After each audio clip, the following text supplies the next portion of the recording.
Another edition of Nostr News. Welcome, Max. Nostr News. Thank you, DK. Excited to be back in person. I love it. I'm glad. Yeah, always in person is more fun than remote. That's right. Although I am stoked, as some people may see soon, I've recorded a couple of podcasts. I haven't done podcasts in a while, in the last couple of days. So I now have a new mic. So if and when we do need to do remote, when you're out of town and I'm in town, we have a mic. But still. And we played with your mic. It's fantastic. Yeah, it's like pro setup. Yeah. Shout out to my girlfst who got it for me. So that was a really holiday kind of gift. Yeah. It was my Christmas present. Yeah, perfect. Yeah, I was definitely too lazy to figure it out on my own, so I appreciate that. But IRL will never be replaced. IRL is always the best. Right. So when was the last time? I always ask this. When was the last time we got together? IRL was before Christmas. We did a mid-December-ish, late December. Okay. Mm-hmm. Yeah. Yeah. And so since then we had the holidays. I think people were kind of mellowed and slowed down a little bit for that. We were traveling. We actually just got back. We were in Hawaii last week. Oh, so I we got that. Yeah, you see my nose a little burnt. I thought you were just in Mammoth like normal, but damn, okay. That's, did you do any surfing? We didn't get a chance to surf. The thing is, Jen has kind of her knee surgery. She's getting over it. So she was like, I want to go somewhere where we can like swim in the ocean every day. So she's like, okay, Hawaii's great. And that did. So we basically either swam in the ocean or a local pool every day. Nice. So it was a big swim vacation. Cool. And I got a chance to do the second ascent of Haleakala, which is the kind of 0 to 10,000 foot, cycling kind of. I didn't know that. I've heard. So I've only been to Hawaii once. It was for a friend's wedding in like Honolulu. So I didn't get to like do too much exploration. I did go surfing, which I'm not a big surfer, but I took a lesson. It was super fun. Yeah. I loved it. But I've heard that, one of the reasons people love Hawaii is there's just incredible, I guess, mountains or hiking and cycling. Yep. Is that on the same island or is that a different island? I mean, they're each special in their own ways. We were on Maui, which has pretty great surf breaks. They're really big in the winter on the North Shore, so that's not our style of surf, but kind of like the more mellow stuff. You're not out at Mavericks? Yeah, it is. I mean, there's Jaws. Have you heard of Jaws? The movie? Jaws is a famous surf break on the North Shore of Maui. Oh, okay. Peahi, I think, is the kind of local name. Nice. But yeah, that was going off on 20, 30 foot waves. It's like a Mavericks type situation every winter in January. Right? Nice. Cool.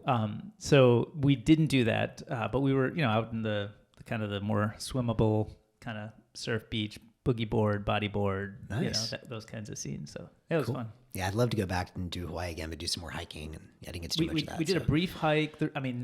Each island has its own stuff. There's like I think is it Waimea Canyon? The one on Kauai is kind of they call it the Grand Canyon of Hawaii. Oh. It may have a different local name, I forget. But that's a great hike. Actually, Kala'au Trail on Kauai is another one that's like a epic hike. Cool. Steve's done it several times, and he's always reporting back to me. I've only done little bits of it, but he's kind of done the whole thing. I think he did it with a team recently anyway. Oh, nice. All right. So yeah, those ones are great. Cycling is great on like Big Island and Maui. Hiking basically everywhere. Big Island is great for hiking. So yeah, and this actually reminds me, you sent me a couple weeks ago, right after the new year, the Kevin Kelly post about doing the walk and talk. Oh yeah. That's cool. For those who haven't seen this, the gist is pretty simple. You get a group of friends together, you walk and you talk for a couple days. And he kind of curates the group. So I think he does, how many, is it like a dozen people or so? Something like that. Yeah. And they go to some sort of remote-ish location, but they keep it pretty budget friendly.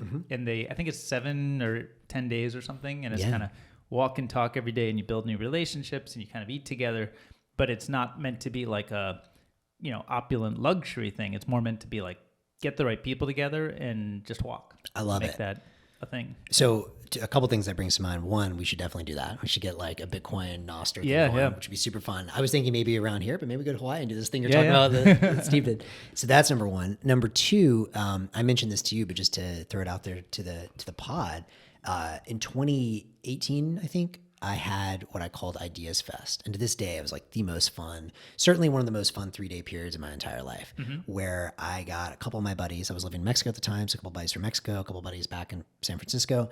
And, these were just friends of mine that, for whatever reason, one guy from New York, that I just thought they had interesting ideas and were working on cool stuff. And it ended up being just like, first of all, the people that were there now, one of the guys was one of the GPT-3 authors. Another guy was like really early in figuring out how a new way that cells are communicating with each other, sort of a biotech entrepreneur. Oh, wow. And a bunch of other really just interesting out there people. And we had so much fun. To this day, I would say like we all had this, like, it was only 3 days, but like this super special bond. Like whenever we see each other, it's always, oh man, the Ideas Fest crew. So those like taking the time out. And did you organize that? Or I did, yeah. I did with my buddy Ro, who I used to live with in Mexico, who is himself an eccentric and fun guy. He had a place in Acapulco, and so we just did it down there. So perfect. Yeah, it ended up being like extremely cheap. Like obviously the place was free, and you know, I think food costs were all in like $150. We had very healthy meals.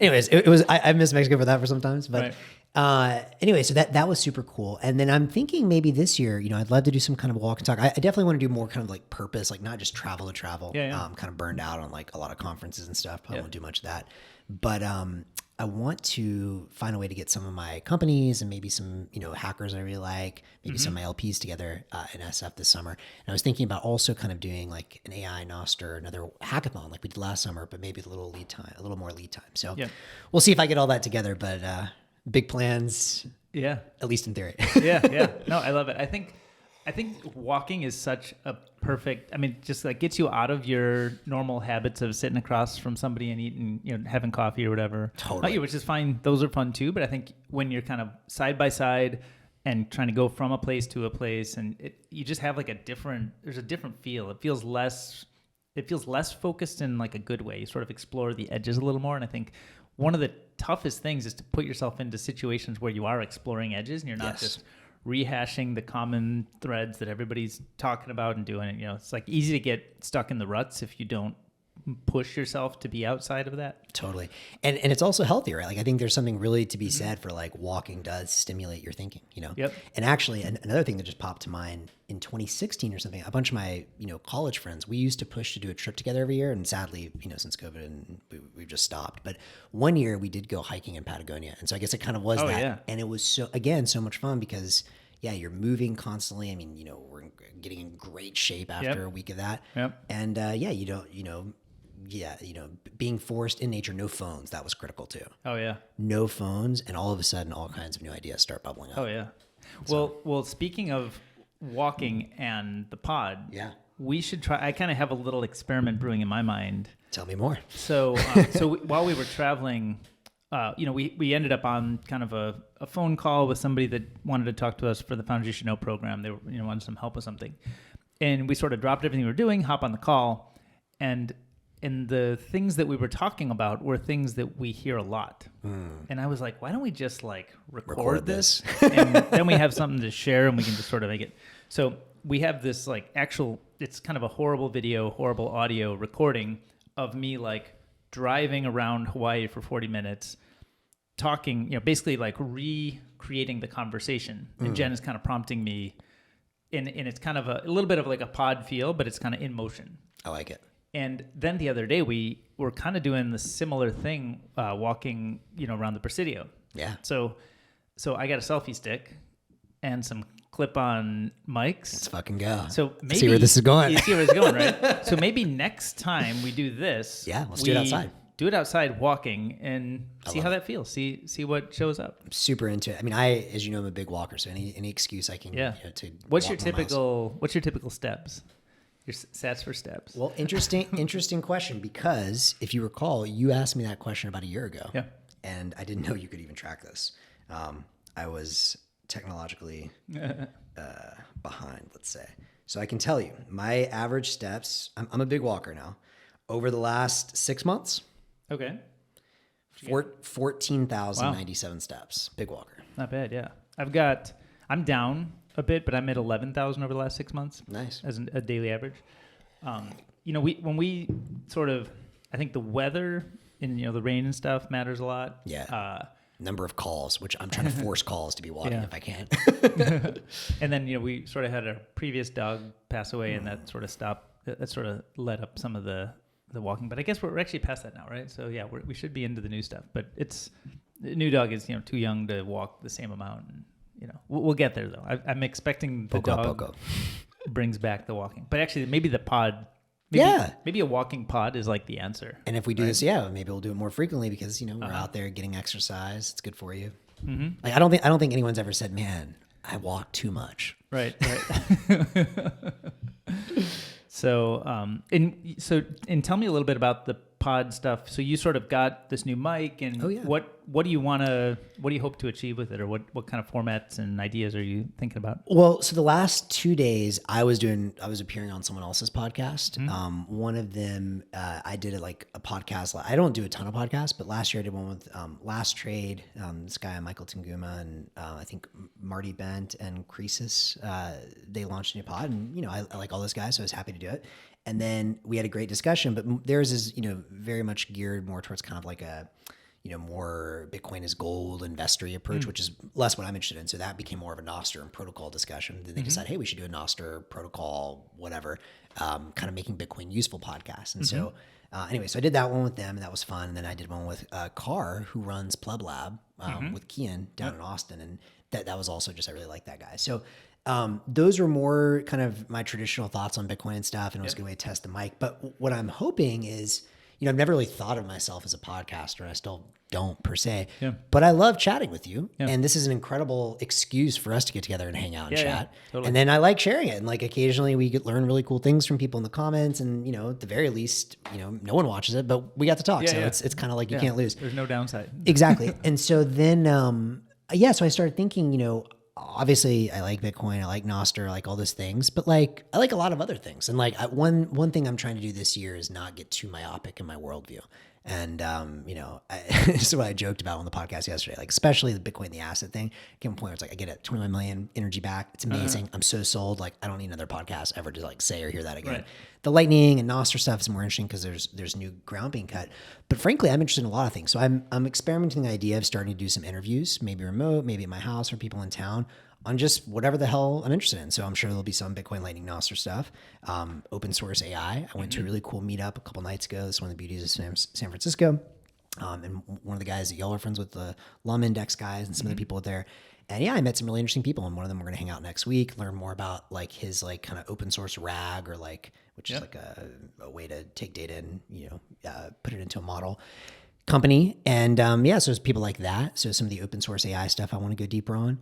I'm also, I'm just interested in a lot of things. I'm interested in musicians or some kind of interesting beat makers, one that I really like a lot in Berkeley. I'd love to chat with him. He's a weird, interesting guy. This is going to sound kind of out there, but I've been getting increasingly interested with my girlfriend actually in ancient civilizations. And so, definitely went down the Graham Hancock rabbit hole, and there's a lot of other rabbit holes that sort of unearths. And so what is I don't know, Graham. You don't know Graham Hancock? No. What's his work? Well, okay. So he kind of got, he's been writing for decades, but he got popular on a couple of Rogan episodes. Maybe 2019 was one of his bigger ones, maybe a few before that. My buddy Ro in Mexico is very into him. He's the one that turned me on to it. I've always been interested in ancient civilizations and, as I call it in my Stacker News sub, which I've neglected, ideas from the edge. And anyways, his big theory, he got really popular, more so than Rogan last year after he created a Netflix show. And you should check it out. It's pretty good. The thesis of the Netflix show got a lot of hate from archaeologists, which, in an era where I'm trusting the centralized sources less and less, probably a good sign. Basically, his thesis is that human civilization is much older than people realize, and that there was basically a big flooding event, as is written in the Epic of Gilgamesh and the story of Noah and lots of different societies, and that basically the Younger Dryas or something like that, he has done extensive research into when this might have been, where it might have wiped out. And his thesis, there's some people out there that are a little bit, let's say, more throw shit against the wall and see what sticks with the ancient aliens. I don't know about all that, but his thesis is more that, a huge portion of the human civilization, maybe there was maybe Atlantis or something else that was more advanced, got largely wiped out, but not entirely wiped out. And so some of those people that survived were able to go and pass on, and there's many images in Egypt and other places of someone with a small bag, and he thinks that's symbolic of passing on the knowledge of the prior civilization. So that might include things around agriculture or potentially building pyramids or things like that. And anyways, it's just really fascinating. And I'm not saying it's all true, but I'm very much in the camp of punk, renegade, DIY, everything. Yeah. That's why I like Bitcoin, Lightning, Nostr. Question authority, just because it's contrarian doesn't mean it's right. But it's healthy for amateurs to be able to explore fields. And so I think it's really interesting. And I've also just been getting, just pyramids in general. Like, there's pyramids in all kinds of different cultures. I lived in Mexico for a long time. And you have the sort of flat pyramids of the Aztecs and the Mayas further down the peninsula in southern Mexico and Guatemala. You have obviously the pyramids in Egypt, which there's more and more I'm reading about that. Brian Romilly or whatever, the guy that's always tweeting about open source AI, he's put out some interesting conjectures about, was it used as a battery or something? I don't know. But these kinds of questions are fascinating to me. And there's something weird going on, that this structure emerged over and over. So, so I'm getting interested in ancient civilizations. And do you think about the Roman Empire a lot? Actually, I don't think that much about the Roman Empire. I've been thinking a lot more about Mayans, the Olmecs that came before the Mayans. I've been thinking a lot more about, the Egyptians. Is there a hypothesis around like which ones were most advanced or who'd gotten furthest along in the technology tree? I don't know a ton on that. I mean, I think, one, I guess, common thing is the Atlanteans, right? Like that's something people have always talked about. It's referenced in Plato and, that could be one answer. I think it's certainly clear that in different societies, there were different types of technological advances. And so what I mean by that is, if you look at like some of the paintings or some of the drawings in Egypt or certainly in the Mayan, ruins and whatnot, looks pretty psychedelic. Looks like someone was maybe on a DMT trip to me. And if that's the case, then, I think one of my general, not exactly criticisms, like I certainly appreciate all that we have achieved with science in the modern world, but I think a sort of like materialist view is pretty limited. And I think there are many other avenues and other kinds of technology, for example, more mental technologies that, the Vedas in India mentioned, the sort of Mayan lore mentions. And anyways, all these ancient, and the Egyptians as an example. So there's a lot more, I think, that ancient civilizations were exploring in different paths than perhaps our modern day science does. Right. Very nice. Yeah. And I'm also very interested in just watching the way that languages develop. As another aside, I've been getting much more interested in, again, shout out, my girlfriend got me a really cool Christmas present. We're supposed to go down and meet someone whenever we can make it work, but at the Santa Fe Institute. And I'm really interested in, questions around complexity. And there are a couple of interesting projects down there around studying sort of Mexican languages, Mesoamerican languages, and how they developed.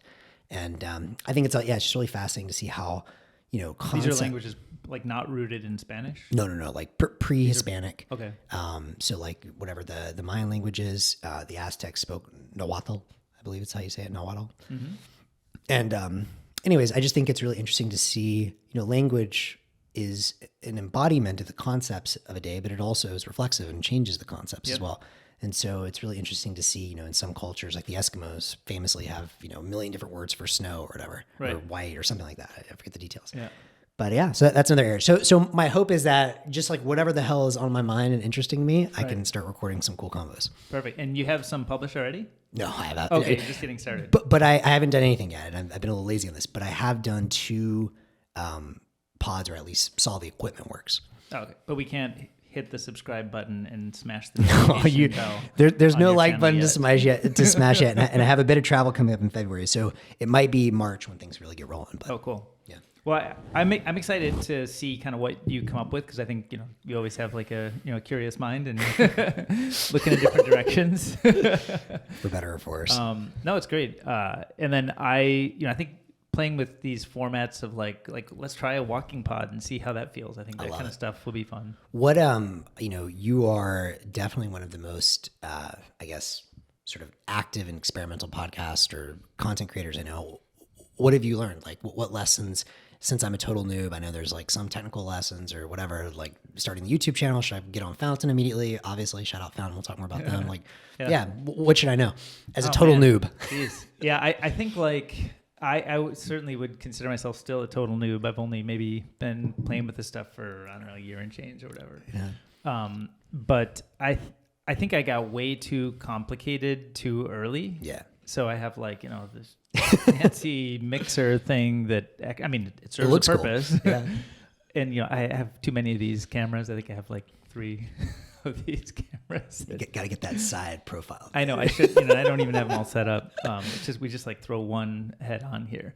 Because I think it's just like, it's so easy to get super complicated. And then adds so much friction and weight to actually making the things you want to make.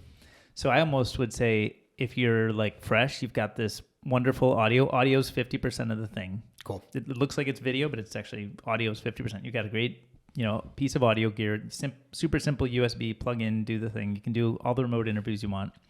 Having 2 mics is going to get more complicated. Yeah. But I think that's one. And then I would say like, don't even worry about, the editing. Yeah. You may cut some stuff out if you don't like it, but don't worry about your bottom thirds and openers and stuff. Just let it rip.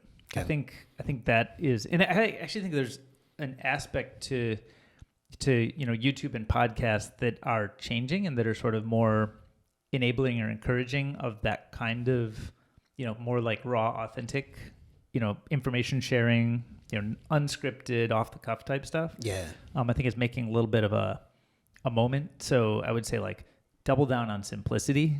That's music to my ears. And I wish I had given myself the advice before. Now I'm too knee deep in it. I was like, I don't know if I can do this today because I don't have the right cable to do the thing from that to that. But DK always makes it work. A true engineer right here. We got it. But yeah, I think that's fun. And then I would play as much as possible with like stuff. I mean, this is just me talking, but like this idea of like the walking pod just kind of feels fun to us. And I think if you follow that energy, instead of trying to be like, oh, it's a podcast, so it should have 2 people sitting across from each other with microphones, blah, blah. Like, okay, we get that. That works. It's good. That works. Right. It's interesting. But there's infinite ways to find new stories, tell new stories, learn new things, share the things you're learning. It's not just like one way. And so I would say give your, like I told you, I was driving and threw my thing up and hit record and, got, half-hour video that we're going to publish out of that. What, for the walking pod, or even this driving case, you're just using your iPhone as the camera or the microphone and the camera? Yeah. So, as I said, I often bias toward making it more complicated than needs to be. I kind of get, start down the research path and then I learn about, there's this tool. So for the one that we did already, we didn't publish yet, but for the one we did already, we just threw an iPhone up on the dashboard. Love it. And it's kind of looking up my nose and it's a little bit bad, video quality. Beautiful. I'm already excited. I'm really selling this, right? Yeah, big time. DK knows. And then, it's when we're going over like a bump or taking a turn, it like hits the microphone and makes all these clackety clack sounds, which I correct with an audio AI podcast improvement tool. Again, way too much complexity. So what I think actually, I think the iPhone as a video recorder is wonderful and just sort of out in the field you can do that. So we actually got a selfie stick. I think it comes today. Nice. And it's not 3 feet long, so we can probably just walk and hold it and see how that looks and feels. And then we got these little clip-on mics. Got it. Okay. And so I think we're just going to wear the clip-on mics, and I think the audio quality is probably fine. And if it's not, we can run it through the audio improvement. So wait, how does that work? So you just put on the clip-on mic, and then how is the data transferred? Like, where is it? Is it uploading? So my understanding is it actually stores it on the mic. The mic device. has its own kind of storage, and there's a transmission. So I think it also transmits to like a receiver. Beautiful. Which could be your phone. And I think the receiver can connect to your phone. Love it. So. And would you recommend, let's say I wanted to do, which I've been meaning to, maybe host you and Jen or whatever over for dinner and we do a pod at my house. Yeah. What would be the super hood version I could do for mics there? Like these clip-on mics? I think these clip-on mics would work. Yeah. I was down this path about a year ago. I was like, I want to have dinner parties that we mic up and make just like clickety clang, the dishes hitting each other, but it's just us eating together. Let's do it. So that we're not like on. Yeah. It's much less performative when you're just eating and hanging, right? Right.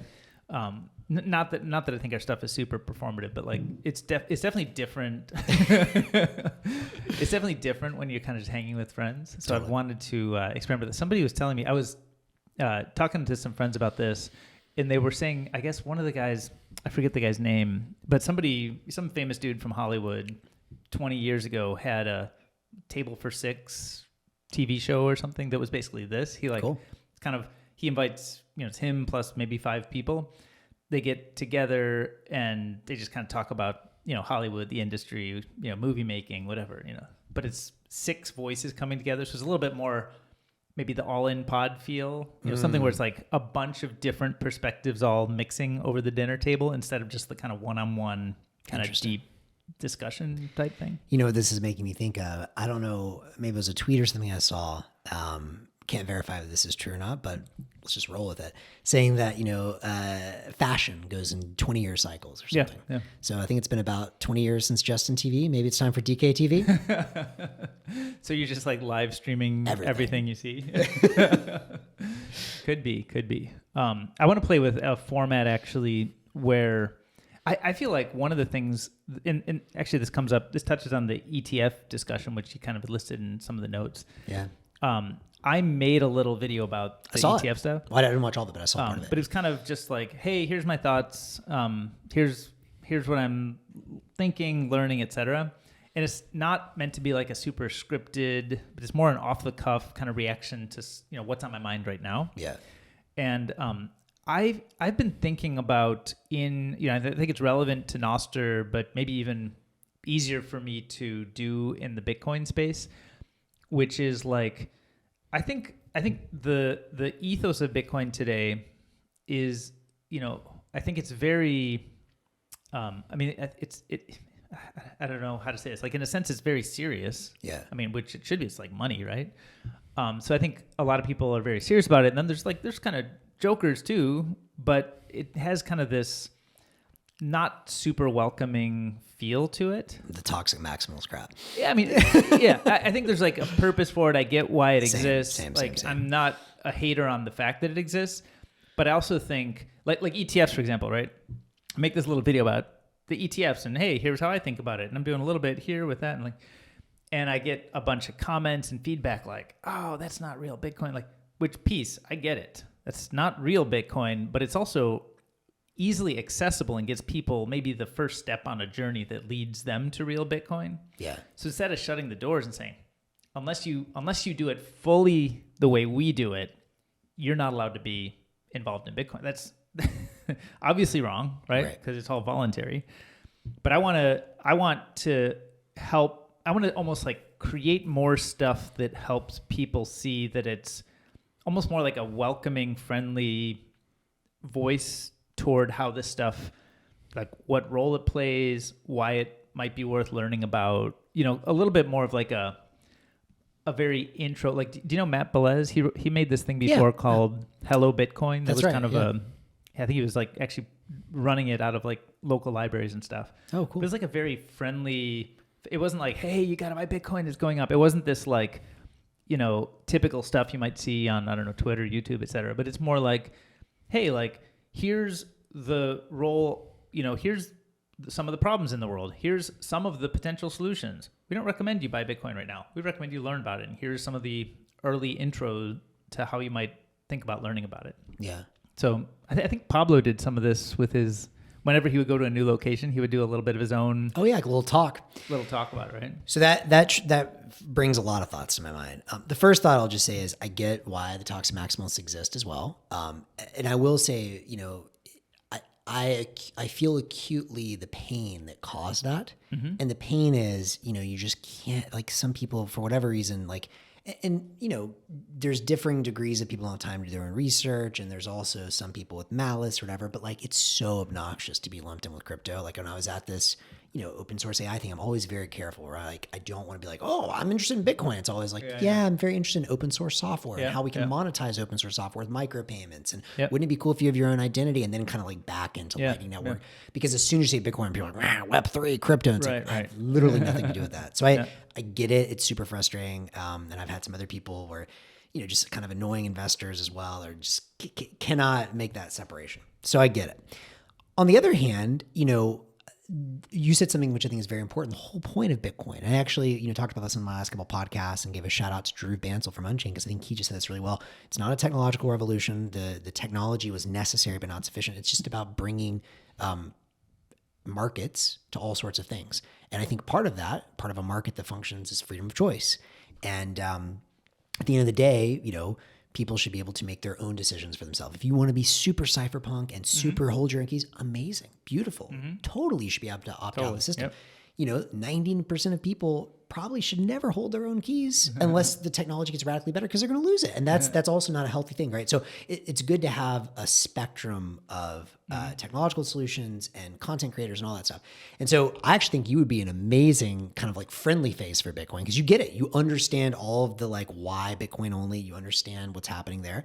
But you're also generally just like a friendly guy. You're not like ornery. And you know, the role that I could see that's kind of like open right now is Andreas Antonopoulos. Did you ever watch any of his videos? Yeah, I've seen his stuff. Andreas was the GOAT, man. Like back in the day, man, I must have watched every single one of his talks when I fell down the rabbit hole. I remember the one where he's like preaching to like the room of 3 people or something. Bro, I mean, that man's literally doing God's work up there. Yeah. Like he's up there helping people understand how they're getting scammed by the, you know, central banks. He's helping them figure out what makes sense and how they can hold their own keys if they want or not if they don't want to. And he's just such a reasonable guy. Now, I will say, I mean, I don't love that he went down the like, you know, exploring other altcoins and stuff. I haven't followed what happened, because I know he was a very early advocate and kind of a very, like, I'd say like a pretty good educator. But then what happened? He was a very public guy and, you know, blew up, right? In the 2017 bull run, like he was the educator. And, you know, he'd been doing it obviously for years before that. I think he used to be out in San Francisco and lived all over.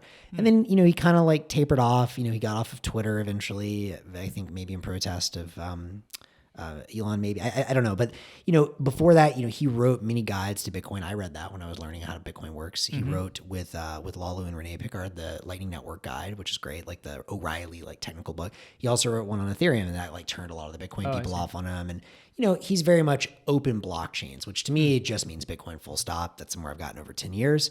But you know, it is what it is. But he used to joke and call himself the Walmart greeter for Bitcoin. And that's what we need. Someone like friendly that's like, let me see where you're at. Oh, you're not ready to hold your own keys? That's okay. Like, do you know where money comes from? Do you think it's backed by gold? Oh, you didn't know that. Well, hey, here's a whole rabbit hole you can go down. Right. Yeah, that's the kind of stuff I feel like is missing. And I don't know. I mean, I'd love, you know, send me links or ideas or questions or, you know, tweets or notes or whatever you're coming across that where you see kind of people who are asking the kinds of, almost like, the Walmart greeter is a perfect example. Almost like the Walmart greeter use case, you know, because I think to me it feels like that's a huge gap, and it would really help a lot of people understand what's going on here without the like maybe some of them will graduate to be toxic maximalists, and I think there's a good role for that to play. Totally. Like without that, the whole thing kind of falls apart. Yeah, no, I mean, look, shout out to the people that have been in this for 15 years now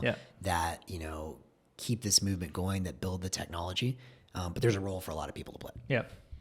And if that's not me, but I want to help in a different way, like that's what I've been thinking. So how do I figure out what can help people and what would be interesting and what sort of, you know, in kind of the Bitcoin space, that's kind of been on my mind lately. And you know, riffing a bit more on the ETF thing. I mean, I'm not like an expert in any of this stuff, but you know, I'll say, you know, kind of some of my initial reactions I think are positive, and then some concerns I have, and I'm curious your thoughts on that. I mean, the positives. Number one, to your point, why would someone hold a Bitcoin ETF? I actually don't have any, you know, Bitcoin ETF yet. I probably won't. But one thing is, if you have a IRA or retirement account, and there are ways with Unchained and other people providing ways to hold your own keys, which is amazing, but that's very high friction. Whereas if you just log on, well, I have Vanguard, so even if I wanted an ETF, I couldn't get it right now. But I think maybe like have some like MicroStrategy or something as the, you know, or Block is like the kind of like Bitcoin proxy there. But if you know, it's just so much easier if you're used to going on. I'm sure it's similar for Fidelity or whatever, just like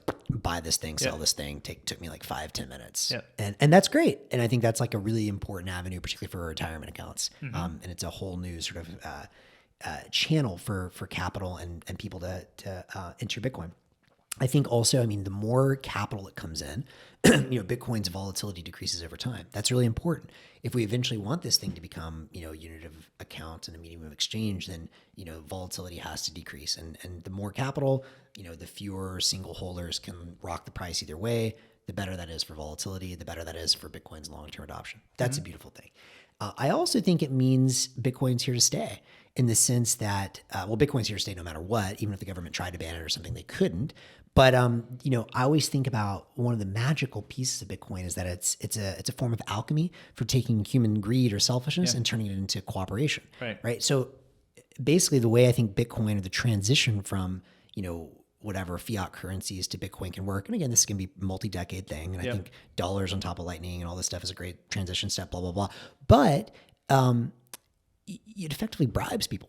Yeah. Which is great. It's like, a couple of years ago in the last bull run, I don't think there were any, or maybe they just gotten tapped on, but like senators or Congress people that were super publicly supporting Bitcoin. Now you've got the Wyoming senator, you've got, Texas, Loomis. some from, Loomis, and, I think even like a Democrat from Oregon, and then you got more Congress people.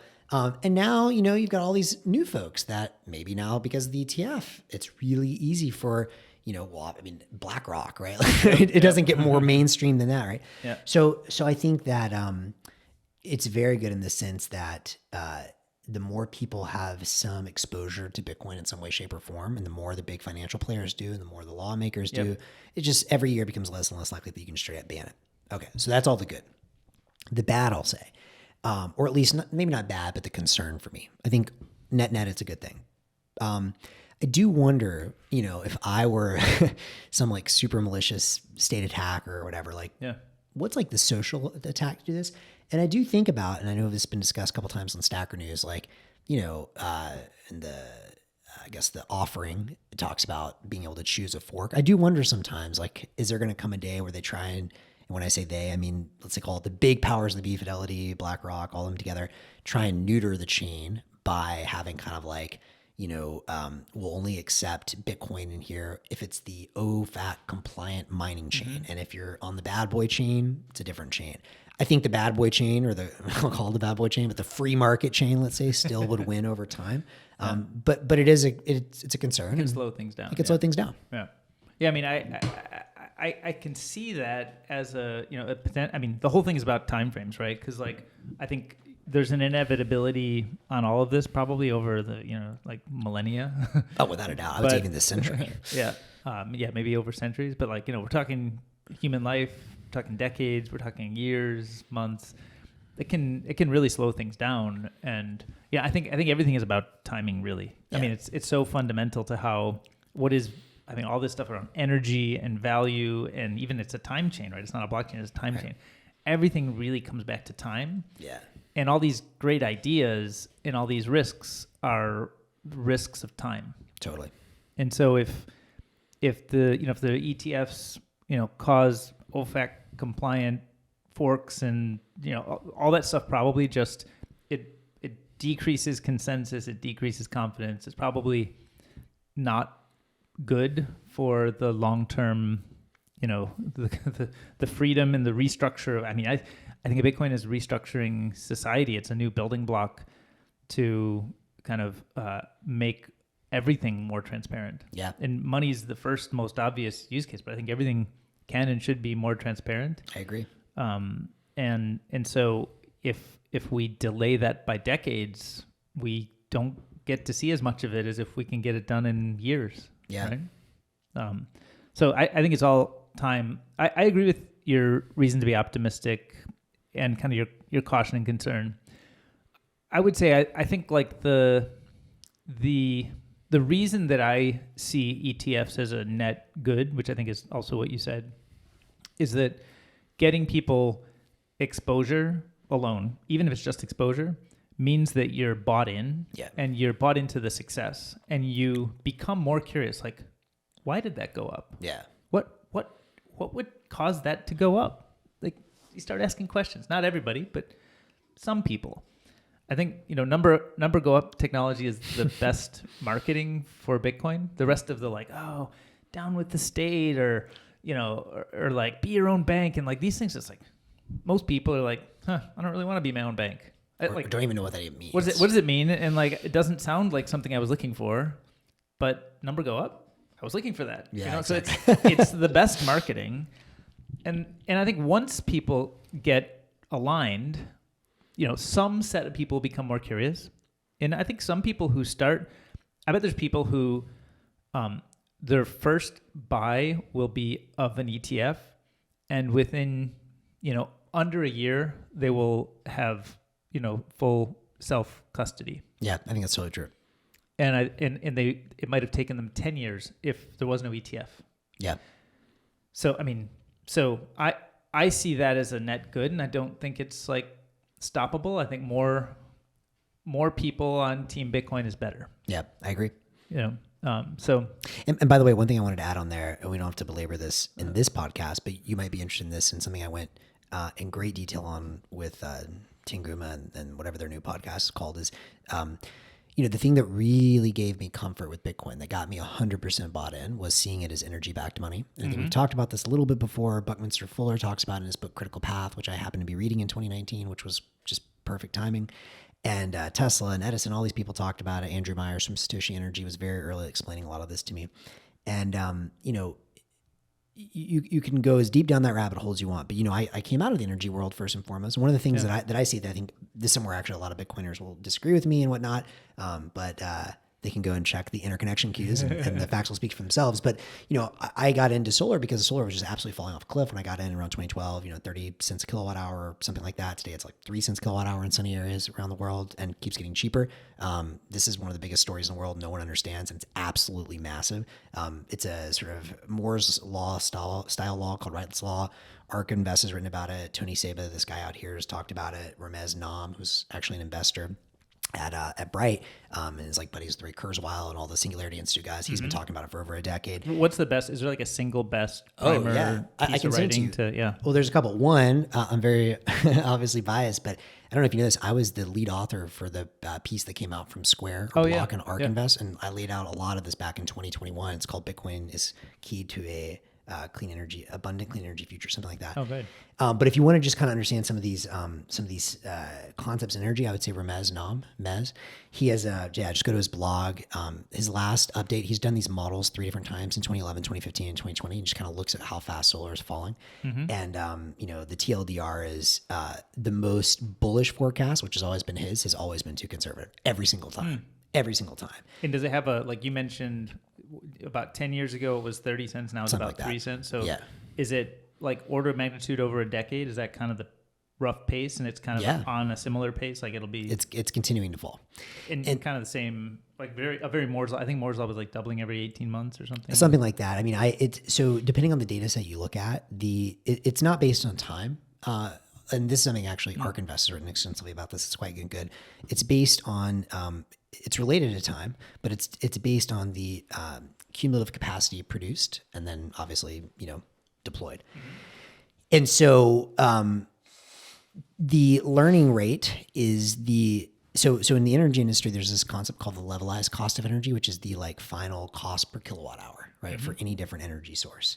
And you can basically model, well, for every doubling of solar or whatever it is, wind or nat gas, coal, hydro, nuclear that we put out there in the world, you end up with a more or less constant rate of the fall or decrease in the cost of levelized energy. And so, so it's been falling. Ramez thought it was like 20% back when he made all of his models. Depending on the data set you look at, it's actually been 30 to 40%. And it's actually been falling since the 1970s when it was created at very, very similar rates. Oh, wow. So anyway, so that's very interesting. And of course, the big problem with solar and with wind, although you can use them to balance a bit each other, is that they're intermittent. So if the sun doesn't shine, you don't get energy. But what I think a lot of people are absolutely sleeping on, there's a lot of talk in the Bitcoin world about nuclear and about energy density. And that's all fine and well and good. But there's actually, if you listen to Elon, I think when he was on the All In podcast, he kind of just poo-poos all of that. It's like, look, nothing's going to be able to compete against solar plus storage. Elon gets it. It's just a fact, like gravity. And what is really interesting to me is because the more solar you produce, the cheaper it gets. Storage has been coming lithium ion batteries at a similar cost curve called 20% per kilowatt hour, something like that. I'm less familiar with the recent stats on that, but basically, are those mostly due to EV use cases? Yeah, EV is a big part of it. EV, but also, like Tesla puts its power walls. They have the residential, but they also have a business where they basically go to the industrial and commercial, big off grid or not off grid. Usually it's grid connected, but big industrial scale solar sites or whatever, and they'll have storage as part of it. And so, Tony Seba and this guy, he has this think tank, the Rethink X. He did some interesting modeling where he was like, well, what happens if you just overbuild solar? And there's a different curve you can look at where you can say well, what's the optimum amount if I want to build, I only need 2 gigawatts, but I build 4 gigawatts and have some storage in there as well. You can charge the batteries faster at that. And it has also the unintended consequence of driving down the levelized cost of energy for solar even faster. So that's like a whole rabbit hole you can go down. It's absolutely fascinating. Very few people in Bitcoin understand it. But the beauty of it is that what I think is going to happen over time is we're going to keep building more and more solar and storage. Those are going to keep getting cheaper. And basically you're going to have like the electricity where the marginal cost approaches zero. It's never going to go to zero, but like that means you can do all kinds of interesting things with it. One, use Bitcoin as the buyer of last resort. So basically you're going to have free markets for like, what do you do with this really cheap electricity? And in real time, you'll have software that says, well, for every electron, do I sell it to the grid? Do I sell it to the miner? Do I sell it to everyone that's concerned about energy density and use for sort of like petrochemicals and that sort of stuff? There's this whole thing called electrolysis where you can basically create green hydrogen. So you literally take water and you create hydrogen out of it. And the big cost there is electricity. So once that gets really cheap, all of a sudden you can now create these green fuels. Then there's desalination of water. Like that's going to be a really big use case for all this stuff. So the cheaper stuff gets, and you're already starting to see some of these green hydrogen plants go completely off grid. So what's interesting there is something that a lot of people also understand is you can actually go and look at these different grids. ERCOT's the big one in Texas as an example, and see the interconnection queues, which is all of the projects that are applying to get permitting. The biggest block to all of this energy getting super cheap, super fast is permitting. Because the grids, some of it's like political bullshit, not in my backyard, NIMBYism is a huge problem. Our grids are also very dated. We don't have nearly enough like high voltage DC connectors to make a continent scale grid, which is what we should have. Eventually, a world size grid would be the real dream. That's what Bucky wanted, Bucky Fuller. But, if you look at the interconnection queues, even like it's not a political issue. And I feel like sadly, because there's, some political leanings in Bitcoin, the green energy thing or whatever you want to call it gets, unfairly examined. Texas, there's no political sympathy for this stuff, right? The entire interconnection queue, like over 80%, probably over 90% now, is solar, storage, and wind, full stop. That's a fact. You're saying that's what Texas uses today? No, that's what's in their interconnection queue in ERCOT. I think their actual usage, I don't know if it's like 20 or 30%. Interconnection queue, these are people who are applying for permits for... People that say, I have the financing ready and I want to build this big solar farm or this wind farm or this huge basically battery or a combination of those things at this site. And so anyways, the interconnection queues are all solar, wind, and storage because that's what's really cheap right now. And will continue to get cheaper. And so, in the long run, what I'm really excited about is, how do you break that bottleneck? Because a lot of it's political and permitting. And so you're starting to see some people that are building solar projects directly connected to green hydrogen off grid. And because it's cheap enough, you may be able to justify the cost just making it when the sun is shining. And eventually what I think you'll have is like microgrids hooked up to that. Maybe Bitcoin miners are brought in first to finance it for the first years while you're building the green hydrogen. So it brings the cost down. And it's all about crossing tipping points, right? Like when we went, into Mexico with Bright, it was literally just like looking around the world. The countries we looked at were Mexico and South Africa and just said, well, where did solar cross on its curve, on its cost decline, the cost of grid electricity in a specific market? So one by one, as it gets cheaper, you open up new markets, new possibilities. And I think, we could riff on this forever, but I think one of the biggest takeaways, and again, I shouted out many times in the last podcast, but I'll shout him out again, is Drew Bansal. He called all of this in 2018 or 2019. I think it was 2018. He has an excellent talk called Blockchain Mind Candy. And he has this conjecture called the Nakamoto point. And the conjecture is very simple. The conjecture is there will come a point where the marginal cost of selling electricity to the grid equals the marginal cost of selling electricity to the Bitcoin network. And that's where we stabilize. And probably forevermore, we have some percentage as GDP grows, which is a proxy for energy. So we've talked about, some of my thoughts that Bitcoin is energy-backed money, the only currency of the universe, the known universe is energy, full stop. And so there will come a point where, there's probably some constant ratio or percentage of global energy production that is necessary to secure the money supply. And I think gold, I couldn't find this article. I was looking for, for the last podcast, but there was, I think, some gold standard guys who kind of speculated about what this percentage was when we were on the gold standard, because gold is a proxy for energy. You have to have the miners to dig it up, blah, blah, blah.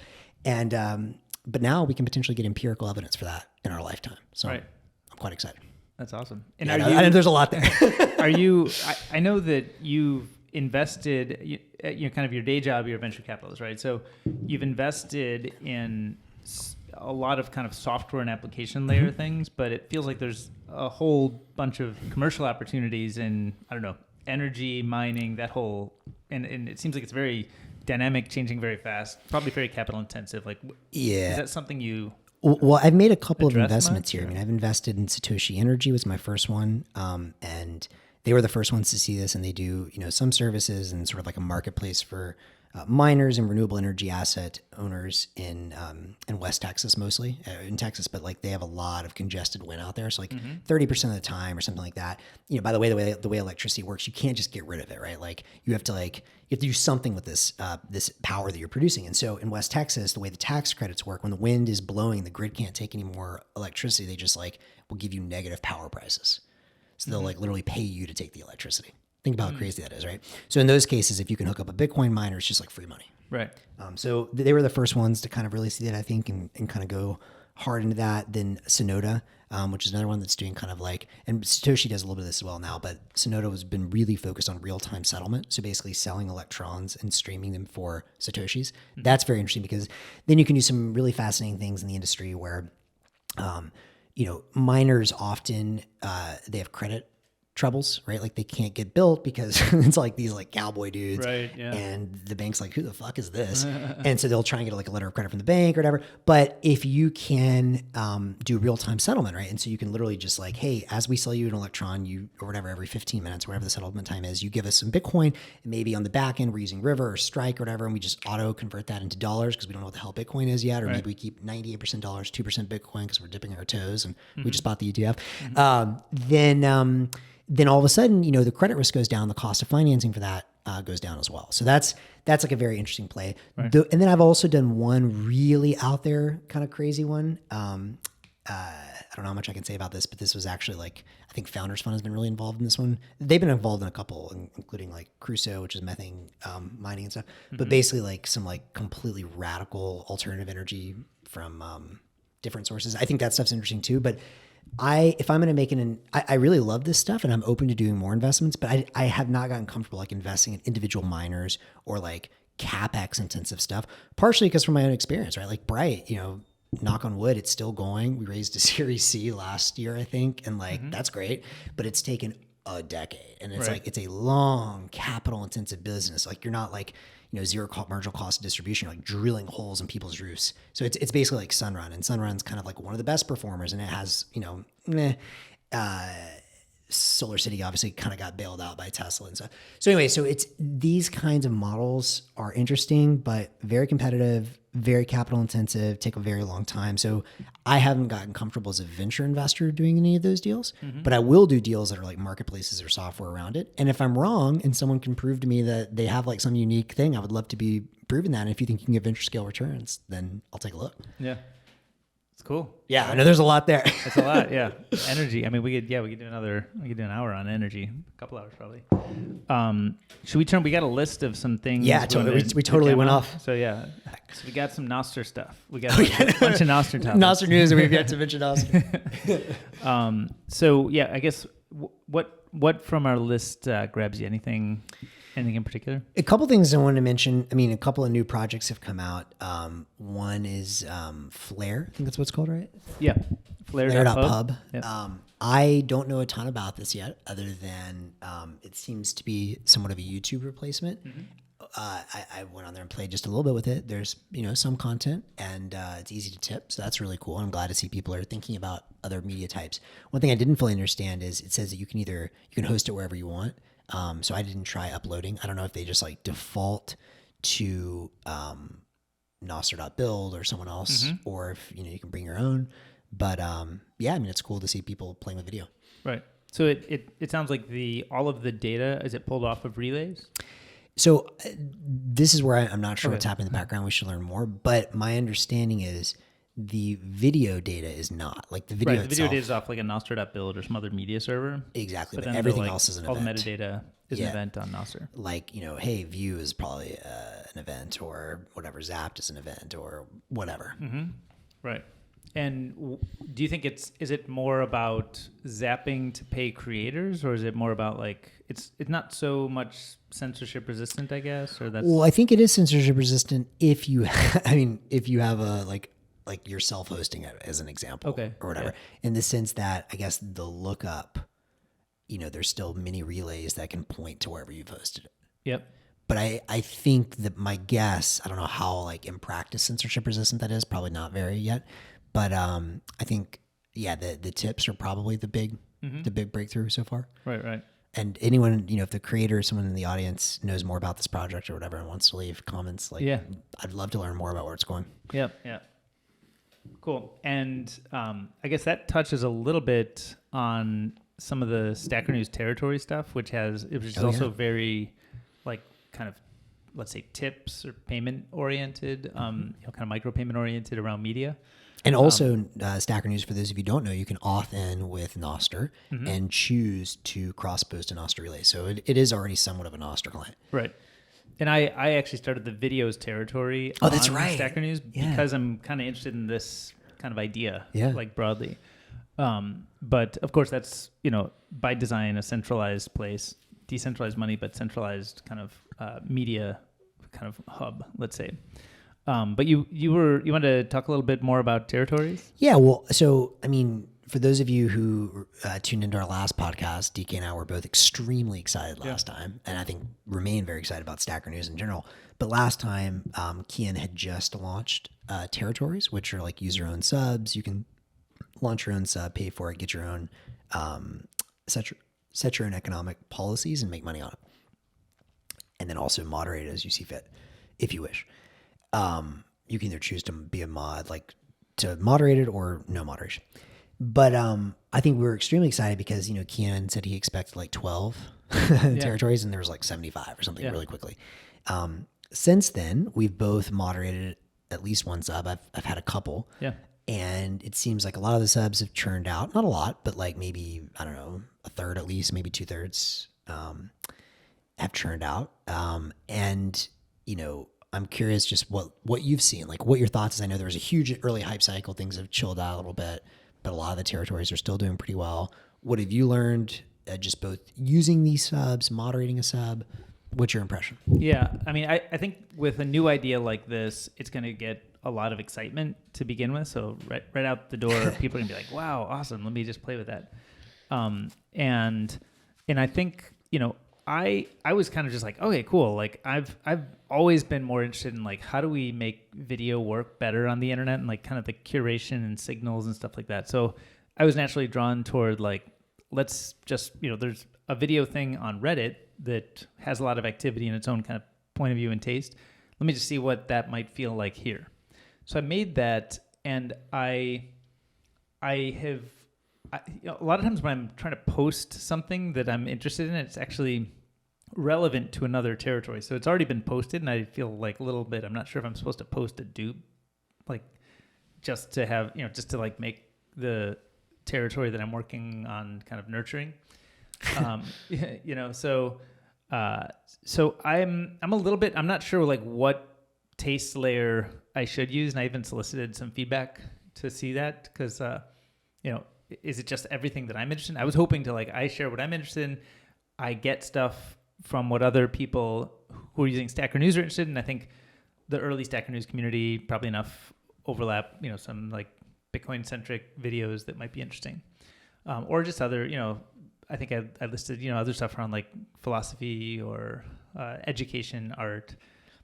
So any of those kinds of topics, but I haven't really figured out how to make it work for, it might just be that it's early, but I'm not sure, is it how much of it is my taste versus how much of it is soliciting taste? Yeah. And how much of it even is taste versus just a hub that is almost more like a neutral taste. I think it's supposed to be more taste oriented, but I don't know. So I'm still trying to think through and understand that. But I think part of the connection to Nostr is it's kind of very easy to find a bunch of stuff quickly. Yeah. But you can easily cross post. And so ultimately every one of these can and should be an event, I think. And then Stacker News itself is kind of just a client that happens to have an algorithm. Maybe someday that stuff could be open sourced, but it helps us view and discover new stuff and kind of get bumped into new ideas, new content, new people that we might not otherwise, might have to go through a discovery process and follow stuff. So I'm still trying to figure out how to mod or how to sort of nurture a new a new community. new territory on Stacker News. But I see some that seem. I think the more niche they are, like the more they have kind of a more specific focus, I think the better they do. Yeah. So actually, and the one that was grabbing my attention was, I forget what it's called, something around like Ask a Question, or do you know Ask that one? Stacker News. Ask Stacker News, yeah. Or Ask SN, yeah. So it's kind of like both general, but also it has a little bit of a taste to it. Yeah. And that's, yeah, I think it's like a bunch of provocative questions, interesting, ideas that are worth exploring. So to me, that's the one that I've seen that I'm like, oh, this is kind of like this is an example of what like a good territory mod would look like.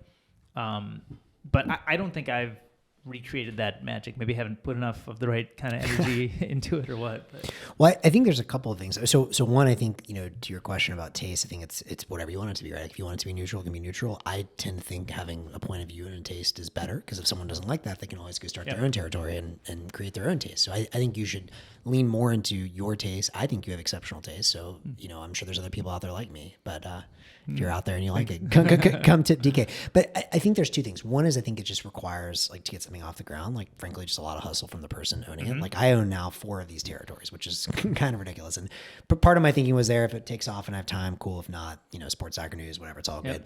But I think one, if you have like a labor of love and you're willing to be the one posting there every day, that's one way to ensure it succeeds. Like, the people want to see it alive. You never know what's going to get it popular. And then if it gets popular, then it appears on the front page, all of a sudden more people discover that's even a sub. They start looking at it.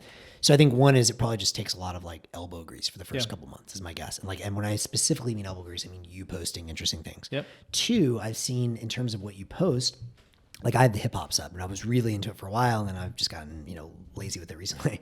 But, I was just posting music I like, and I may keep that sub just because I enjoy it and it's fun for me. But, I think what's done better, and I think some people have talked about this, Elvis Mercury is a major user there, and Siggy and a few others, is that they prefer not just like sharing a link, but like sharing like some like thoughtful question or insight with the link. And that probably does work better, obviously, than the amount of work it requires goes up a lot. Right. And so, probably quality over quantity is better. But I think sharing more insights along with the link or whatever you're sharing is one way to definitely get a lot more engagement. Yep. The last thing that I've seen this work really well in a couple of these subs, including Ask Stacker News, but a few others, is just asking questions. People seem to love reflecting on Stacker News. So I think it's something I have not put as much effort as I could into, and maybe I'll just reduce in this next one, 1 or 2 subs, so I can put a bit more time in there. The other 2 thoughts that come to mind, number 2, is that in order for a sub to flourish right now in Stacker News, it needs to be kind of like adjacent, maybe like 1 step away from Bitcoin. And that's just because it makes sense. That's the early community. Yeah. And so the subs that seem to be doing very well right now are obviously Bitcoin, obviously tech, Nostr, some very niche, but Bitcoin niche communities like Fediment, or, a couple others sort of like that. Econ seems to be doing very well. Is that Kevin doing Econ? No, actually, I don't know who it is, but Kevin has another one. I've seen he's been really active with, like you mentioned, the questions. I think he's been good at sort of stirring the pot with provocative questions. He has been very good at that, and I even saw him trying to buy books and articles off Siggy247. Or I forget that's the actual name, but whatever.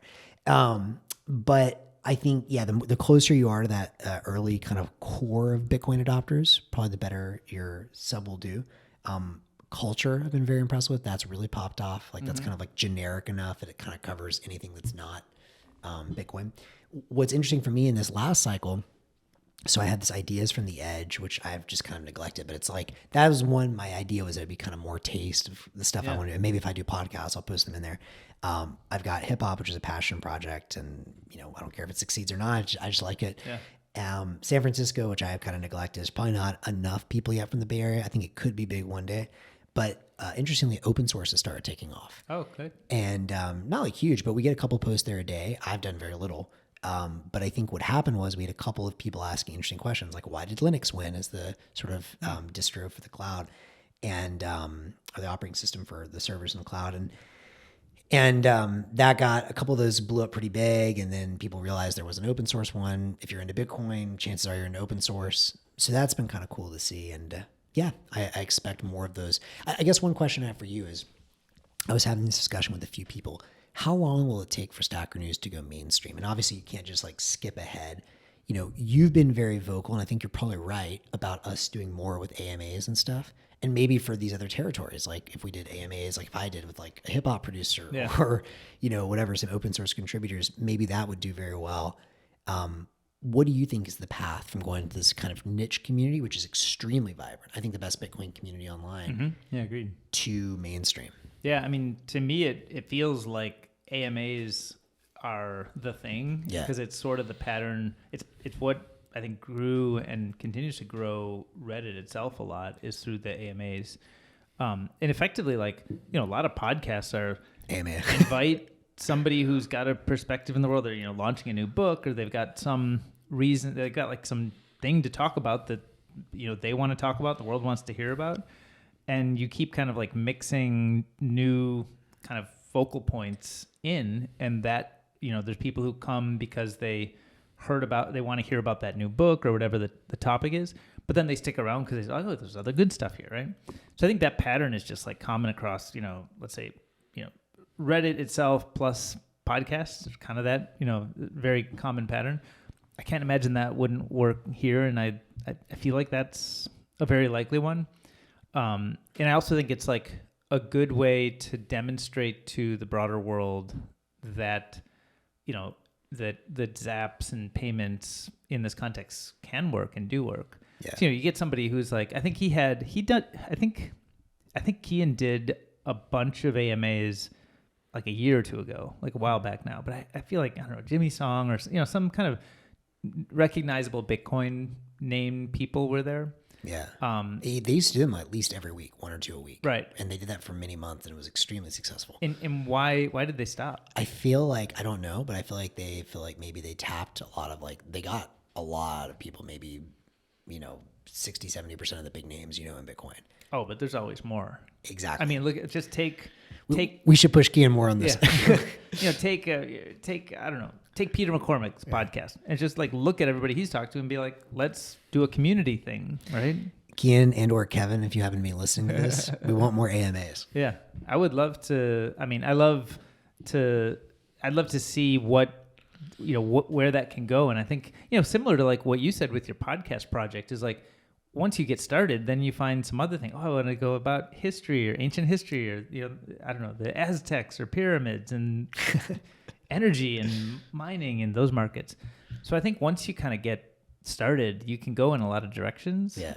But I think it's not I think maybe growth is not the priority right now. So maybe that's part of why they're not pushing on that. But to me, I think it's like the obvious path for how you grow a site like that. Yeah.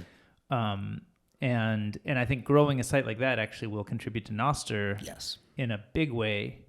And I think, I mean, just the vibe of how Kian is and thinks about this, I think it is very adjacent to Nostr. Yeah. You know, in the same way that, like, say Primal, I forget if we talked about this, but same way that like Primal has like discovery lists and people lists and algorithmic stuff, which I think is healthy to help newcomers understand it and get connected to stuff.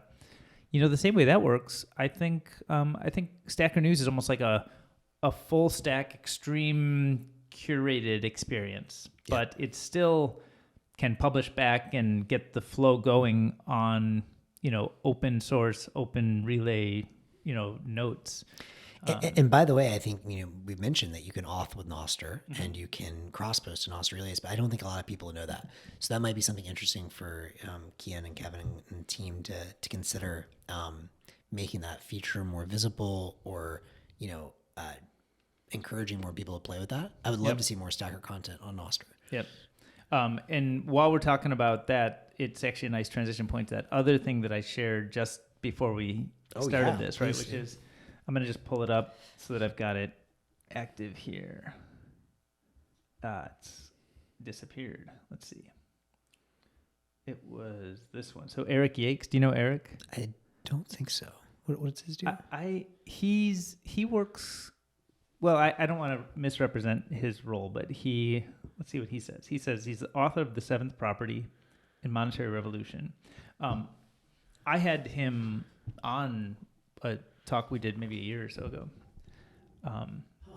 But anyway, he posted this thing. He said, this is massive for Bitcoin. In some article, I don't know the source, but it's January 25th at 11 a.m., so just today. He said, Apple's embarking on a historic overhaul of its iOS, Safari, and App Store offerings in the European Union, aiming to placate regulators set to impose tough new antitrust rules. The revamp will allow customers to download software from outside the App Store for the first time, the company said Thursday. They'll also be able to use alternative payment systems and more easily choose a new default web browser, addressing two frequent complaints of developers and lawmakers. Let's go.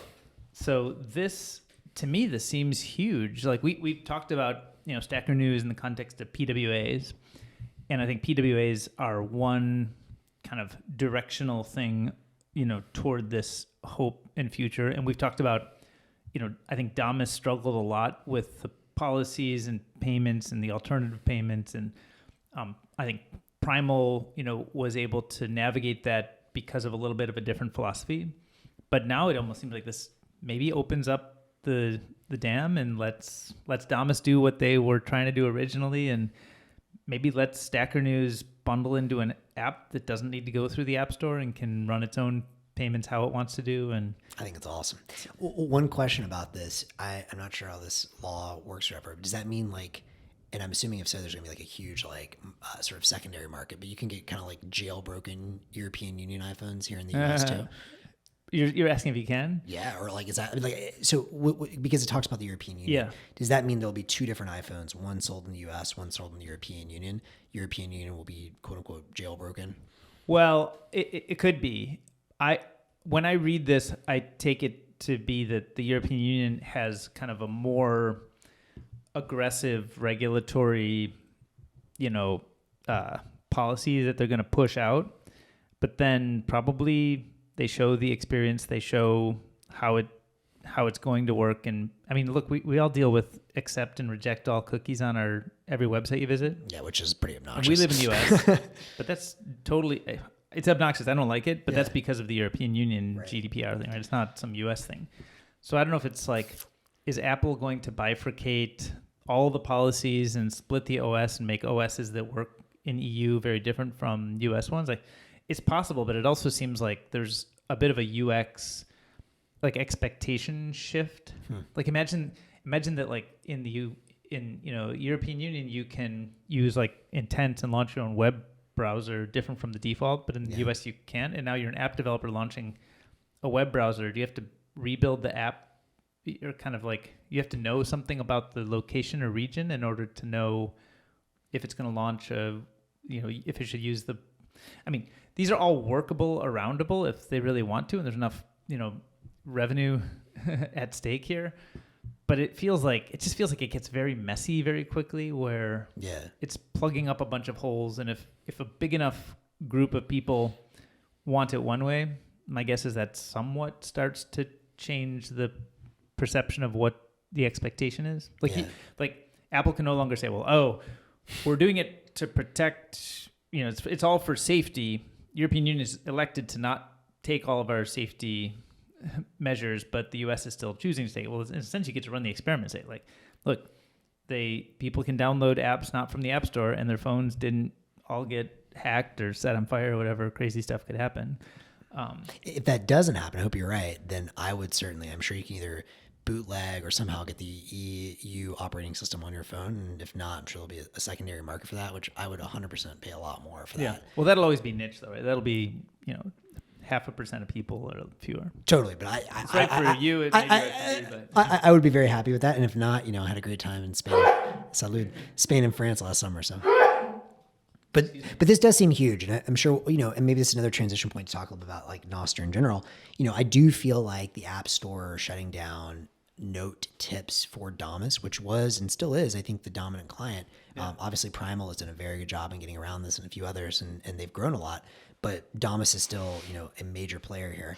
The ability to not zap a note and have to zap at the profile level, that killed zaps. Yeah. I mean, it worked and it kept growing and it's nice, but some of that, you remember that kind of magic momentum we had for the first half of last year.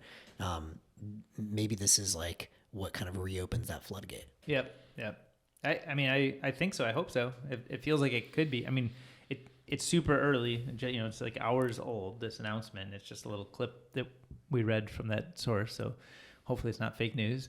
But I would expect it's real, but I don't know enough about the sources and the timelines and sort of what else was said around this. Yeah. Well, regardless, that's a good direction if it happens. Yeah. I don't think we can count on it, and we have to, build obviously for a world where that's not the case, but yeah, it would be really nice for adoption. Yeah, it does touch on this kind of other important point that we were chatting about a little bit, which is like timeframes really matter, right? Mm-hmm. And what is the time frame under which like these kinds of changes will happen? Or I've heard some grumblings from Nostr developers, kind of saying like, well, Nostr isn't growing fast enough. We can't just hitch to the success of Nostr. We actually have to we have to own more of our own direction to create success here. So like, I know we chatted very briefly about that, but sort of how do you see sort of the time frames and like what we should be expecting or what's kind of necessary or critical to kind of declare that we're on the right path, or how much sort of exploration outside of the core path do you think is sort of due these days? Well, I think, that, and I think I know some of the developers you're talking about here, I think they were very smart in realizing that, we had a big wave of hype and excitement last year. I think the reality is we weren't ready to onboard mainstream users. Totally fine. And I think that some of these developers and entrepreneurs who raised some money, the good news is I think many of them kind of realized, and very presciently, I certainly was very excited. And I think they were excited as well, but they kind of realized, look, this is going to take many years to play out. Mm-hmm. And, as an investor, one question I got this on my pod yesterday is like, well, you're one of the people that's willing to go so early in Nostr right now. Right. One, why do you have that conviction? And two, like, what if it's just too early? On the first, why do I have the conviction? And I certainly could be wrong. Like, I have less conviction about Nostr than I do with Bitcoin. I have less conviction about Lightning than I do with Bitcoin, but more, over time, each of these layers, I think I get more and more conviction. So is Bitcoin your highest conviction, without Lightning after that, and then Nostr after that? Yeah. So that's kind of my protocol stack. It's kind of in decreasing order of age, right? Decreasing order of age. And, I almost think of it as like a stack, right? Bitcoin is like the foundational value network, right. Lightning, the payment network, Nostr, the data network that kind of anchors into Lightning. Yep. But it obviously doesn't have to. But so... two answers to that. One, the reason I'm still extremely bullish is because of Nostr simplicity. No accounts, no weird, like blue sky, and you invite into that crap. It's a public key. That's right, right? Public key cryptography, not going anywhere. Yep. And so the fact that the communication is the JSON blob with 7 fields or whatever, like that's super simple. I don't think you can create a public-private key communication system that's much simpler. Right. And so that simplicity, number one, has me very bullish. Number two, the users that are left, and it's still a pretty, I was looking on Nostr.band stats, we still have 25,000 people a week post. Yep. And some multiple of that are probably reading. Like, I don't necessarily post every week, but I read a lot. Yep. Not a lot, but I've never been a social media guy anyway. So let's call it, you've got on the order of at least tens of thousands of committed users. Some high percentage of those people are developers. And because of the generosity of OpenSats and Jack Dorsey, many of those guys have, grants that could go on at least for a year, potentially many years. Many others have raised money from HiveMind and from you and from others. And so I think there's enough really good talent working on a thing that just seems in many ways like Bitcoin, the simplest possible instantiation of a data communication network, tied in with money, tied in with people that are values driven, who, unlike, if these were crypto people that just, we got a lot of Solana, we're going to bounce as soon as it, but these are freedom advocates. These are people that this is their life's work. Like, I don't think they're going to go anywhere, especially if they're getting grants to continue their day-to-day life. Right. So that's why I'm still very bullish on Nostr no matter what. Number two, though, do I think it's too early? Well, maybe. And I think that's the risk I was taking, but I was also taking very good, sort of risk reward adjusted investments and valuations that I was coming in at. Uh-huh. And, I made this point in the podcast yesterday, like investing in Lightning Labs in 2016 or 2017 was too early, but obviously they had the right team. They stuck around, they kept building and, raised at a much higher valuation than their last raise than they did at the pre-seed. So I think that the good entrepreneurs realize this is a marathon and a sprint and are being very cautious with their burn. That's another thing that I put on here. Somewhere on Stacker News, it shared a lot of Gil essay about like capital efficient companies. And we don't need to discuss that essay specifically, but a general trend I'm noticing is a lot of my entrepreneurs, they may live outside of the US or have developers there, and their burn is pretty low. Yep. Another interesting trend is that almost all of my companies, including my Nostr companies, keep some meaningful percentage of their treasury in Bitcoin. Mm-hmm. That's been real good. Mm-hmm. And if we're directionally correct, it's going to continue to get real good. So I think a lot of these guys, if they're okay in cockroach mode, which most of them are, because this is what they would be doing for free anyway. Yeah. It may have been too early to expect something to happen fast. This may be like many years, 5, 6, 7, 8, 9 years. But that's, whatever, that's a venture life cycle anyway. So I think that, the smart ones are going to keep things very lean, keep experimenting. The good news is the super networks effects are in play. We don't know what app is going to pop next. I think it might be a marketplace. But whatever does pop next, those guys can now log on to the Twitter clients like Primal or like Damus. Right. They can log on now. You can auth into Wavelake, Fountain. If they may or may not release this yet, but if not, it's coming soon. So, each of those apps that goes out and gets new users or whatever pops off, everyone else inherits that. So I think all of the fundamentals are still there. And I think, I would just encourage any Nostr developers, entrepreneurs listening, just to be realistic and say you may have to cockroach for a little while. Mm-hmm. Now, on the flip side, we could be totally wrong. I would love to be wrong. Yeah. And I also think, I truly believe this is the case, number go up technology will save a lot of things, including Nostr. Right. If, Bitcoin has already doubled since last year in price. I remember last year was, around 20K in January. And we haven't had the halving yet. Halving is coming in a couple of months. Obviously nothing is, baked in whatever. But, I'm a simple left side of the caveman guy. Mm-hmm. Scarcity goes up. People keep buying. There's a lot less to buy. Amount of hash rate keeps going, competing for it. And chances are price is going to go up. So if we do get a bull run, you can't bet the farm on that. You have to plan judiciously if that's not going to happen. Be creative about bringing more users to the network, which, by the way, I think everyone should be doing, thinking outside of just our current base. How do you go out there and find, in Stacker News, if you have a good sub, how do you get someone that's really a hip hop head to come and I can earn Bitcoin? By the way, it's just one aside there. I thought it was interesting. We chatted about this. Fountain launched on Product Hunt today. Mm-hmm. Fountain's value for value, stream stats, receive stats, podcast app. Yep. And I don't know if anything will come from this, but Bill Groy launched his podcast today. I tagged, him in there and told him about the Fountain podcast and said, I'd love to stream some Bitcoin. When can we do this? I think you never know what's going to hit, but I think everyone should be looking outside of their niche and just going with the idea of hey, whatever it is you're interested in, you're just interested in podcasting. Cool. Would you like to be stream Bitcoin? That's interesting, right? Yep. So I think every Nostr entrepreneur should be thinking outside of their niche, but, I don't know. I remain very bullish. I think we're in a bit of a lull. I think we have been for a couple months, but I do think something's going to pop. I don't know what's next. Mm-hmm. Yeah. And it may just be the price appreciation. It may be if Bitcoin starts running over 100K, all of a sudden everyone's like, ooh, Bitcoin, wait, Lightning, what's that? Ooh, there's apps that I can use Lightning on. Right. Ooh, they're Nostr apps. What's Nostr? Right. That seems like the most realistic. Right. Okay. So you're sort of saying number go up is the most realistic one. Yeah. And you've got kind of the cockroach mentality, nothing can kill us. We just kind of hunker down. Yeah. But then you also mentioned kind of, I forget exactly how you phrased it, but are there adjacent kind of tools maybe to help new people onboard? Or, I think we talked about this before, but I almost see Nostr as primarily infrastructure, and then there's these apps on top of it. And so far, the apps people have built have been very social media focused, but there's also there's all this. It's just sort of there's all these different media networks that kind of serve a similar function today. And could you build the glue? Could Nostr be the glue that helps that? And are there applications that help that glue interop with, sort of help all those apps interop with each other through that glue?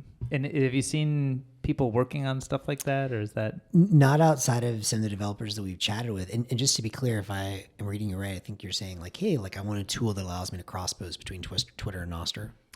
That'd be a great, one of many things. But I think that a way to sort of say, we don't need the whole world to elect Nostr today as the place they want to do that. People have habits.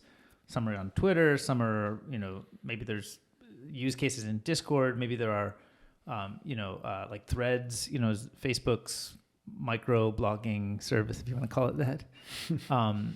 But, empower people to use the tools they're using and help sort of aggregate all of the information flow on a new network so they can sort of both build new audiences, make new connections, sort of, maybe you can easily cross-post between Twitter and Threads and LinkedIn or wherever people want to post. Also get to Nostr. If you were a builder right now and you were going to run a couple of experiments, what comes to mind for you? Well, I really want, and I know I've said this before, but I really want I don't know what it is, some sort of cross-posting dashboardy, just like a place where I can type an idea and then it goes everywhere anybody is listening to me. Yeah, that's great. It kind of sounds too basic to be a real thing, but... Have you seen, I saw somehow a post from this, I think from Matt Mullenweg, they acquired texts.com. Oh, I think I saw that happened, but I didn't follow it closely. I don't know how it works. And, Matt Mullenweg, he had a podcast with Tim Ferriss, which I thought was a great podcast. They've done a couple of them, but this was a really good one. And he mentions Nostr. Oh, it is? Yeah. It was what did nice. he say about it? He basically, so Matt, for those who don't know, founded WordPress 20 years ago or something, and is a big open source advocate, huge open source champion. And, WordPress, in addition, I think they power a third of the web or something crazy. Yeah. In addition to that, though, their blogging and sort of web hosting software, he's acquired a few companies, Tumblr being most sort of notable, right, and now text.com.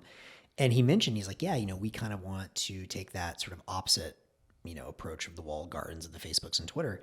And he's like, I'm really big on open protocols. And he mentioned, he's like, yeah, Jack, I think they're friends, has supported too, Blue Sky and Nostr, and just kind of in passing. Mm-hmm. So he at least is familiar with it. Man, it would be super cool if Tumblr integrated Nostr, right? But text.com as well was really interesting to me. I think I saw this maybe in 2021 or something, but it was kind of the way I understood it, kind of like a dashboard for all your messaging, right? Which is a huge pain in the ass. I missed one of my entrepreneurs was in town. Thankfully, someone texted me on Signal. And he had texted me on Telegram, which I don't check Telegram that much. Yeah. And he was like, hey, you want to go for, hang out today? And thankfully, my other friend texted me. He was like, bro, he's texting you. You should answer him. I was like, well, it's so many fucking apps. Yeah. And so that's supposed to be kind of like a dashboard for there. I would love, a HubSpot kind of thing. Or not a HubSpot, that's more scheduling, but a centralized dashboard for all of my communications would be super useful. Yeah. And I guess each of the, I think in texting, I don't know all of the details. I know a bunch of friends and I have hypothesized what a magical experience it would be as a user, but I think when you get down to the details, running an iMessage client, you have to kind of run it on Mac, hardware, software, and that there's problems to doing that. So then are you just a green bubble everywhere and you come up with a weird, phone number. So I think there's a lot of, let's say, each of the messengers has their own, they're playing defense against this. And I think in the messaging ecosystem, it's going to be more closed, but in the publishing ecosystem, I think it naturally will trend toward more open, a little more interop friendly. I'm not going to say that, Twitter's not excited about pulling tweets out and showing them somewhere else, but it's harder to say you're not able to do that through technical problems. We should both play with text.com for this one, because I'm curious how they do that. Yeah. Because I would think the same thing, that it's super closed. Yeah. But I think that's, I don't know, I haven't followed the project. I think I, heard about it when it was getting started. But my guess is the reason that it's, I don't know if it was an acqui-hire or something, but the reason it kind of isn't a mass market, because they've been at it for years and it's very useful, obviously. I think it's probably, you run into, each of the platform's technical or policy limitations that don't let you provide the experience you want to provide. So even though the vision and the experience of kind of a common UX to be able to do all the stuff you want to do, that's no brainer. We all want that. But I think there's too many sort of defensive shields and, swords sticking around in the path there. If only every company used a common and public private key identity. I know, you could right? easily take away. Well, I guess that's kind of, I think that's why I continue to be bullish that something very, Nostr or something very close to Nostr feels like the right thing, because it's so simple and it's so basic and infrastructure. But I think that's part of the challenge, is it's so infrastructure that, if you really love and appreciate the features of the infrastructure, of course you can hang out there and see other people who are, but I think it needs to be able to also reach people who don't really care about the infrastructure. They want a UX that's just delightful, makes everything they're trying to do so much easier, you know? My hope, by the way, is we see some more of those kind of application developers. I don't know if you know this, but Pablo and a group of developers, including the Mutiny guys, the Satellite Earth guys, Stuart, a bunch of them are in hacking in Madeira right now. Oh. And they're doing that for like 2 months. So, I didn't know that. Yeah. So I'm like, and I think that makes me bullish. Like, you get a bunch of really smart people hacking together. Yep. Probably something cool will come out of that. Yeah. And what's the latest? I haven't caught up with Pablo in a bit, but I know the data vending machine was a big thing, and I hear other people using and relating to that now. Is that his, if you can say focus, is that kind of what he's focused on? I'm not sure. And we've texted a little bit, but we've been also playing phone tag, trying to get a call set up. One thing I will say is, he was big on that InSec bunker thing. Yeah. So like an easy way to have a private key, but stored in a place that you could then give like sub permissions. Like if you're a business to like, maybe this guy can post on this social media network, but not on this one, or blah, blah, blah. And Jeff, I think just yesterday released like an easy to use version, like some like simple library that anyone can use to like integrate with InSec bunker. Oh, cool. So I think that's cool. And it's kind of moving a little bit in the direction you're saying of just like, create an account, the npub can get, created in the background. I think maybe you can permission it later. But I think basically he's taking the approach right now, which is a very smart approach of like taking some of Pablo's amazing inventions and productizing them a bit more. So that's great. Yeah. But yeah, we should, maybe by next time there'll be more to play with and we can jam on that. Yeah. Yeah. Sounds good. One more thing I wanted to touch on, because I know we've been at this for a while. Yeah. So, this is a little bit different than Nostr. Anything else on Nostr that you want to? So there was the Unleashed Chat project, right? Yeah, which is very it's very Nostr infused in a way. Yeah. Do you want to talk about? And this transitions because I want to talk a little about the future of search and some AI stuff that goes along with that. So this is a great segue. So Unleashed Chat. NVK's new project, another guy that creates all kinds of stuff. And, it started off very simple. He was just basically running, Mistral and some of their open source models in the cloud. Anyone could access it. He's not taking your data. And yeah, that was it. And, I played with it a couple of weeks ago or even maybe months ago now. And, it was cool, but, whatever. It was just another open source model. But I think he's done a lot of releases in the last week or two. And a couple of things that really stood out to me. One is now they're training on Nostr data, which I love. Mm-hmm. And this is something, by the way, that I called for in my essay, sort of how actually OpenAI will win, which I guess now has been, maybe 8 or so months ago, which is crazy. And part of my thesis there is that Nostr is an interesting and unique data set, and it has this kind of the value rank or market rank concept baked in, because you can say, oh, this is a node, and this is how much sort of who zapped it that's associated with it. And that's a strong signal for training your models. I need to chat with MVK. I don't know if he's using that signal at all yet, but I was playing with it again last night, chatting, and knew a lot about Nostr. And so, and are you issuing a payment? Is it like you issue a payment per query, or you kind of buy bundled credits, or how does it work? I actually don't know. I was given a test account, so I don't know if you need to zap, but if you don't yet, I'm sure that's the eventual model. Right. And so that's interesting. And then I've seen a couple of these other projects. Christopher David continues to do a lot of stuff. He had the GPU Utopia thing work out, plug in a GPU, get paid out sats. Mm-hmm. He is planning very soon the new launch of Open Agents, and he's been building that in public on Twitter. Anyone can see all of his videos. And the idea is basically clone OpenAI's ideas, but just make it open and get paid out in sats. Mm-hmm. So I think that's interesting. Sats for AI, I just came across another kind of one of these, like, if you remember Lightning Labs released Aperture and Codilo kind of generalize that to Matador. So you basically can just like put like a paywall in front of an API endpoint. And so they're doing that for some of these models. So there does seem to be a lot of experimentation with kind of open source AI, pay sats for it. NVK, to the best of my knowledge, the only one that's indexing Nostr so far. Mm-hmm. And then that's going to be run in product, like it has its own roadmap, you think? And is that kind of like, I guess, productized and run? I have no idea. Again, I need to chat with him. I know, his core business is obviously the hardware stuff. So I don't know if this is just a hobby, if he wants to spin it out as its own business, if he's just going to, mess around with it. He was running relays for a while that were just, kind of a hobby, and then he took them down. So I have no idea. Oh, he took those down? Well, I don't know if he took them down, but I don't see them, or maybe he is still running it. But I know that was like never like a right, as to the best of my knowledge, like a core business he wanted to run. Do you know what's happening in the relay ecosystem? Have you? Because I know that we should check it out. Right, Ricardo had been one of the prominent ones, and then took it down. Damus was the main one. Damus, the main one, yeah. I imagine Primal's doing well. But I guess Damus and Primal probably still continue to run theirs because they're so coupled to definitely their core service, right? I think Artur continues to run his like mega relay, which sucks in everything. Mm-hmm. And Primal also has a bit of a mega relay, right? Because they must. I think because they have do their search caching and stuff. Yeah. So, but otherwise, the ecosystem, I guess, probably continues to evolve. But I haven't heard too much about what's. I haven't checked that either. But by the way, in terms of other releases, I mean, again, slow and steady. Millions had multiple releases for Primal. I think yesterday or 2 days ago has the new Android release out, which I haven't played with. Obviously, it's super nice. Archer continues to work on Spring, the browser on Android, which I still haven't played with because I don't have Android. Yep. But there is a lot happening, bubbling, but we haven't seen that next big breakout. Right.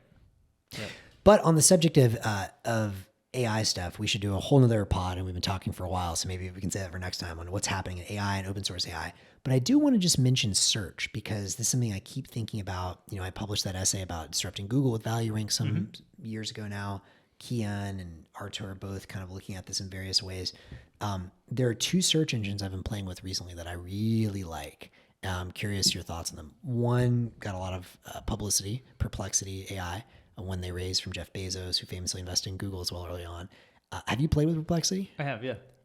It seems really good. Yeah. Like excellent. And I love like the footnotes. I don't know too much about it other than they were using proprietary, or they were using like OpenAI or Google models. I don't know if it was OpenAI, I guess. And now we're using Mistral and open source models. That's interesting. But like that experience is really good. Right. What's your take? Yeah, I mean, I think there's a lot of experimentation in different kind of UXs and stuff within AI. I'm like a bit more. I've used Perplexity and I find it a delightful UI, right? And I hear a lot of my friends who spend all their time on AI stuff love Perplexity and integrate it deeply into their workflows. So I think there's there's definitely a lot of user love around that product.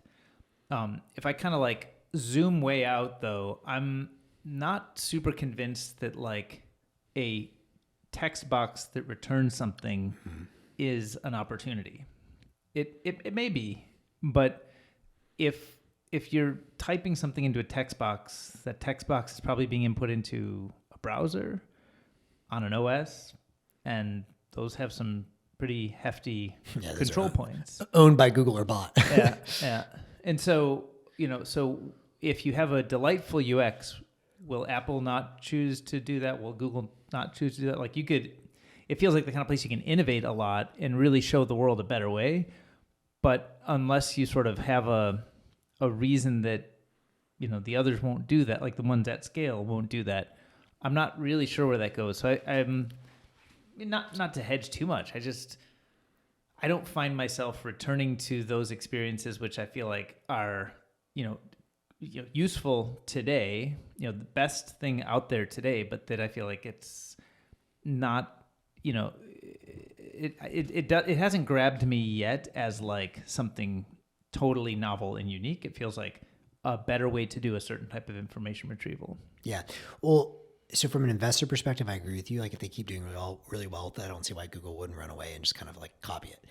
Having said that, why is it so good? Like I will say that like I was just blown away. Like I asked, for not like what's going on with Nostr, and it pulled Archer stats and hyperlinked to Nostr.ban. Some of the articles it had like hyperlinked to were like blogs that I had never seen about Nostr that were extremely high quality. Yeah. And I was like, damn, like this is like way stronger signal than a Google search right now. Yeah. Well, I think, the one thing is Google search has a lot of ads, huge ad loads today. So sometimes you type in a query and you don't even see an organic result in the first page. And I think that payment is, kind of corrupts the results experience. And I think so just having like more, like a whole page of organic stuff is just better. Yeah. Like that's, money corrupts. You can't broken money with broken incentive scrubs. Right. Well, but anyhow, like if you're saying like, look, we want to give you the best result, but if somebody pays, we're going to give you a result that may be good, that may be reasonable, but maybe not quite as good, right? Yeah. So I think it just corrupts in that way. So I think one thing is, Perplexity and other types of, information retrieval experiences like that, are, uncorrupted by money, So far. Yeah. And so what does that eventually look like? Like, well, probably, I think it's a lot more direct pay. And it may be that there's centralized providers who have direct pay relationships. The way, you can like direct pay to subscribe to OpenAI and you pay $20 a month, right? For all the latest stuff. That seems like a very natural model. People are used to paying for things on the internet today. I think that's going to be a big part of it, is a lot more direct pay, where advertisers are just like not part of the equation anymore. It's like the provider and the customer is the user. Have you played with Kagi yet? I haven't played with Kagi. What's that? Okay, so I'll send you info. This is one that I'm really, really excited about, Kagi.com. Mm-hmm. And they just celebrated yesterday. It's a Hacker News darling and was a Stacker News darling a few months back. It is an incredible search engine, and it's paid. Oh, cool. And you get 100 free searches, and then it's paid. And they just crossed 20,000 paying members yesterday. How do you spell Kagi? Kagi, and it's like key in Japan. And it's excellent. And I think they have a lot of interesting ideas for the future, including integrating AI. But yeah, the founder of that, his thesis is very much, I think he has a lot of very smart strategic points, but his thesis is very much, in the future, you're going to pay for search because it's the only way to get good information quality. Basically what you're saying, the business model has to shift. Yeah. And so far it's small numbers, but I mean, they're doing meaningful revenue. And I'm very bullish on them also because I think that direct pay model gets easier over time with Lightning, and they've already integrated Lightning payments. Yep. So today you can pay the bundle in Lightning. Eventually, I assume they'll do pay per search. Yep. And so they kind of blew up on Stacker News. That's, one of the groups that I guess, I don't know if they pushed them or they ended up using afterwards, but there's definitely Lightning payments happening there. Yep. And I'm actually very happy and excited about this one. They've also launched a browser called Orion, which is a very good browser. Uh-huh. And one of the founder actually came. You may have met him. In fact, I'm pretty sure you did because he came to one of their Nostr hangs. He was talking with Bob. I don't know if he's talking with you. But we had a long chat, and afterwards, they made it easy to integrate Albi into the browser. Mm-hmm. And so then now they're one of the extensions that you can, easily download. So anyway, I think there's going to be a lot to happen in this, and that's what I'm excited about. Yep. Yeah, I think direct pay for search is the future. And so I think if you wanted to make the bullish case for a new provider and not like a Google or Apple, I think it is kind of, it's like, yeah, all the UX can be redone, but it's too disruptive to the business that, how you price it and who you price it and how do you segment users and customers, and, is it subscription billing or, per query billing? That it may be that it's more of like that kind of economic change. I still worry. Have you read, I forget if we talked about the Ben Thompson Google kind of moonshot opportunity? Oh, I mean, I've read some Ben Thompson. What is this article? Is this a recent one? Or he wrote one in December. Okay. That was really good.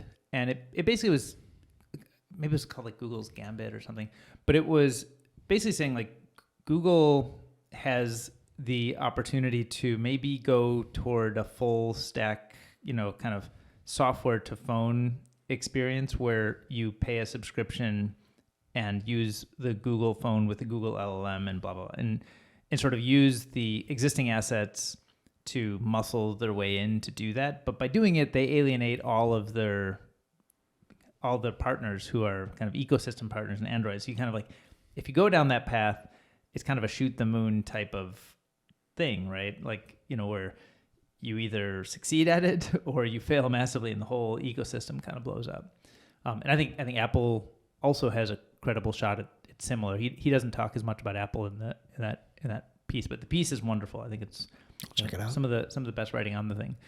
But that kind of stuff really informs a lot of like the way that I've been thinking about it. And yeah, I think I love all the experimentation. I think it's always healthy to have a lot of experimentation. New UXs and new approaches to this problem. But the stuff that I get most excited about, stuff that is nowhere near anybody. Nobody has any real dominance. Like the two ideas I keep talking about, hearing about, kind of in discussions around are storytelling. How does storytelling evolve when you as an individual could write a script? Maybe it's an AI assisted script, but you write a script and you should be able to produce a Hollywood movie. Your own custom. yeah, like you think about how hard that is today, how many gatekeepers and how much financing and the production costs and the time. That's going to go to roughly zero. And in Apple, Google, Facebook, like nobody's really good at that. Nobody has like some advantage in being the technology company that builds that. Yeah, that's a good one. So to me, that's what a great startup opportunity would look like. Like it's Have you seen anyone going after this yet? There's a company that I invested in that is doing something in the space. Cool. And I think they're going to hopefully come out in the next weeks. I love it. I think it's a great idea. And you know, V1 is very thin. It's, you know, it's not a full Hollywood feature film, but it's, you know, more like, you know, South Park. Even better. But like, you know, that's what you can do today, but you can see how you get from South Park to feature film, right? Like it's steps and it's, you know, years of work and technology advancement. So, but, and I've seen a bunch of people playing that, but the exciting thing to me is like, that's just, it's so new. It just rewires Hollywood instead of like tries to fight with the incumbent, you know, hyperscale tech companies, right? I love it. And I'm assuming the other one is the software generation. Yeah. Software generation, the other one.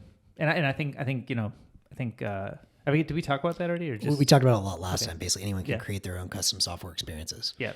And that one, I think, did I share, I don't know if I'd even seen it at that time. Did I share the TED talk that Amjad gave? No. So Amjad from Replit gave a TED talk, TEDx or whatever, and it was about a 10-minute talk. Absolutely worth watching. Is this recent? Yeah. Somebody shared it with me a month ago or something. Okay. It was like a week after I published that thing. He showed that, and I think actually Replit is they're in a good reasonably well positioned for this. Yeah, that's one of the few companies, man, I wish I had invested in those guys. Like that's a good one.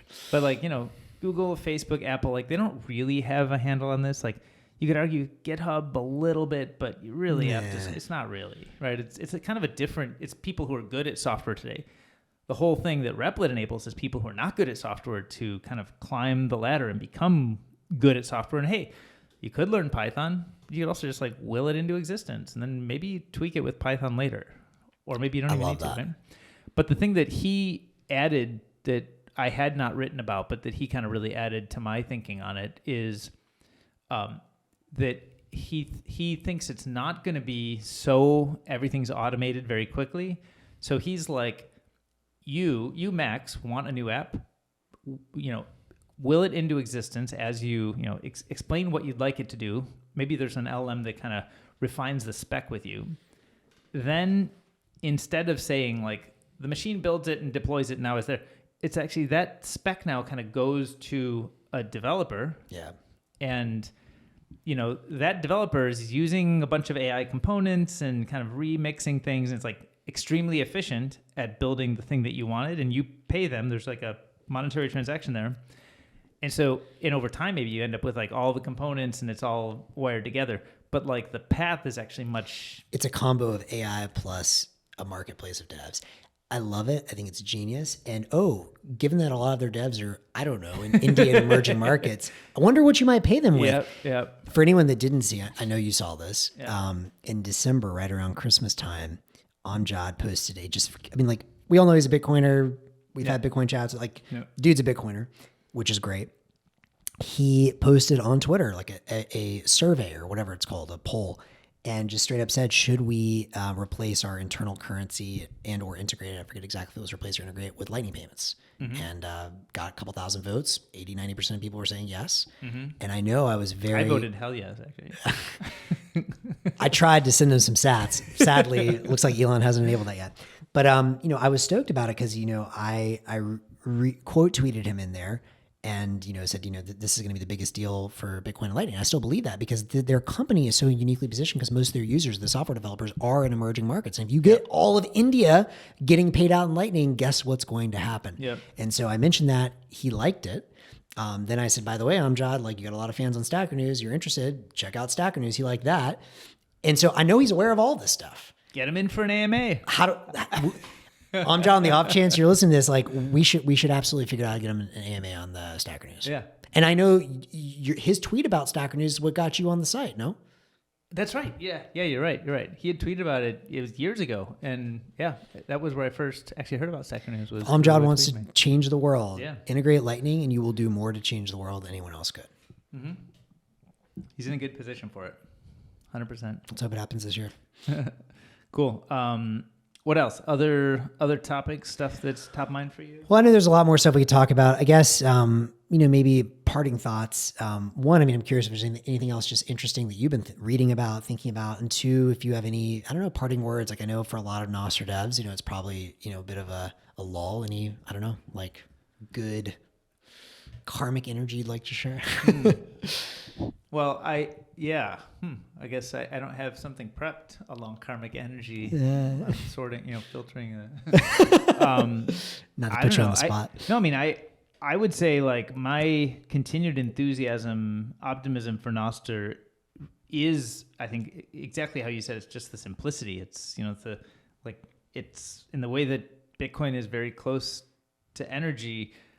Nostr is a very simple approach to these problems, and the public-private key cryptography is very simple. It's hard for me to imagine that the final version of anything like this has anything besides public-private keys. I agree. So, great. Okay, that's like the substrate is strong, and then the basic protocol of how you do a note and the fields is very simple. Again, like the best stuff is always simple, and then the complexity gets built up around it over years. But I think I feel like it's hard to imagine a world where something, let's say Nostr or something like Nostr, is not the way we do this. Yeah. So then it's kind of like I think the call to arms is we need to explore the space. We need to try more different things. Take some of those and let's say, it's going to be public-private key cryptography, and like this data format is simple and good enough. Yeah. But now let's explore all the ways to use those pieces in ways that nobody's tried before and are super risky and they may not work. But it's not more of the well-known stuff. It's more of the unknown. Like, can we explore the unknown? Because I think the unknown is, the portfolio of unknown exploration is where the magic will come from. Yeah. How can we encourage more of that? I think obviously, some investing, but also the open sats grants, that's incredible. What could we do to encourage more of the unknown?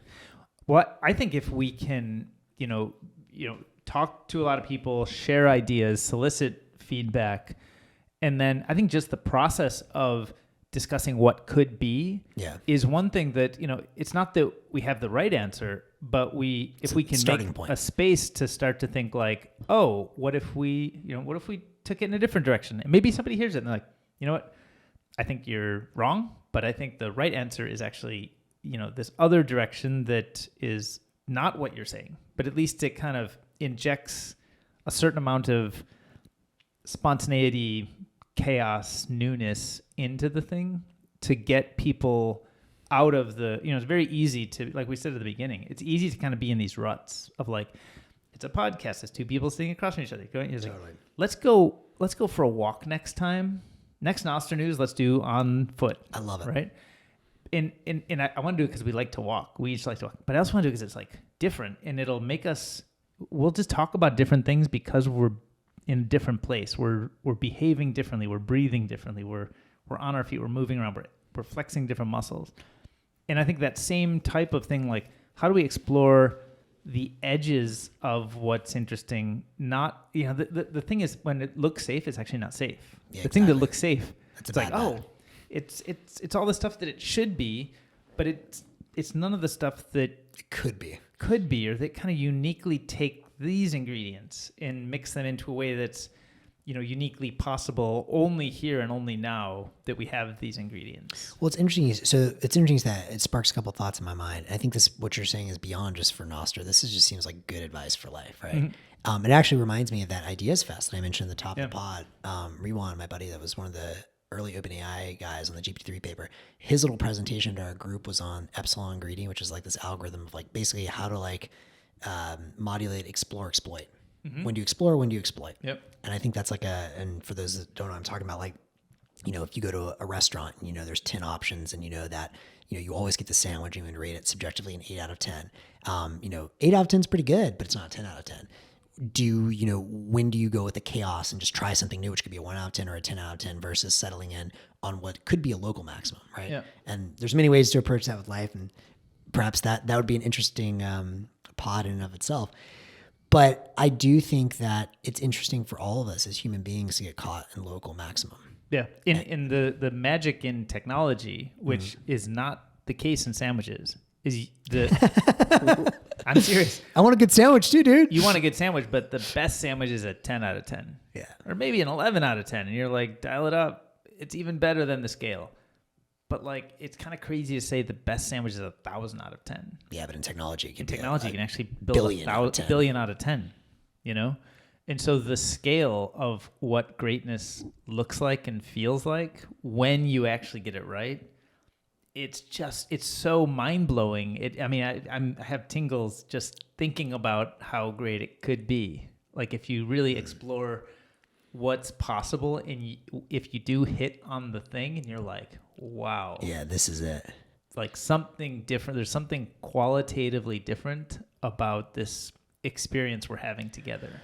So one other thing that I agree with you 100%. I very much, this is something I tried to get across in some of these podcasts. People are asking me about my approach to investing. It's like, dude, what I love about going very early stage, and I think YC has done this better than anyone, you obviously, you want to, you can't bet on everyone. You want to have high quality founders and whatnot.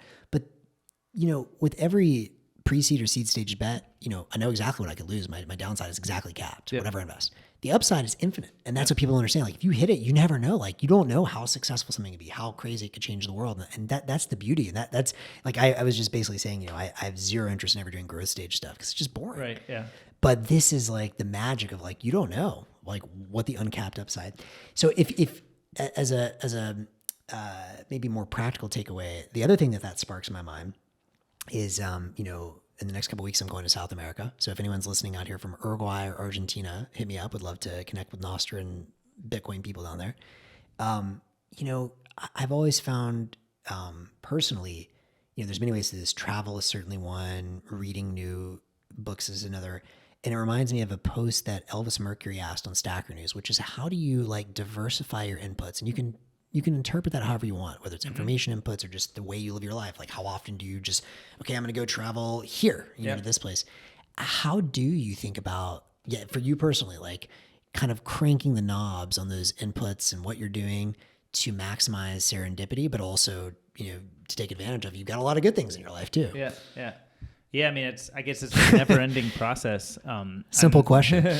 I'm both like very overall satisfied with my life, how I spend my time, how I can help people in different ways. So like, I feel like there's plenty of reason to just not rock the boat. Totally. It's good. I also objectively know that the best things I've ever had happen to me have been random out of left field, taking show up at a dinner party, show up at a, work with some people at a brainstorm, whatever.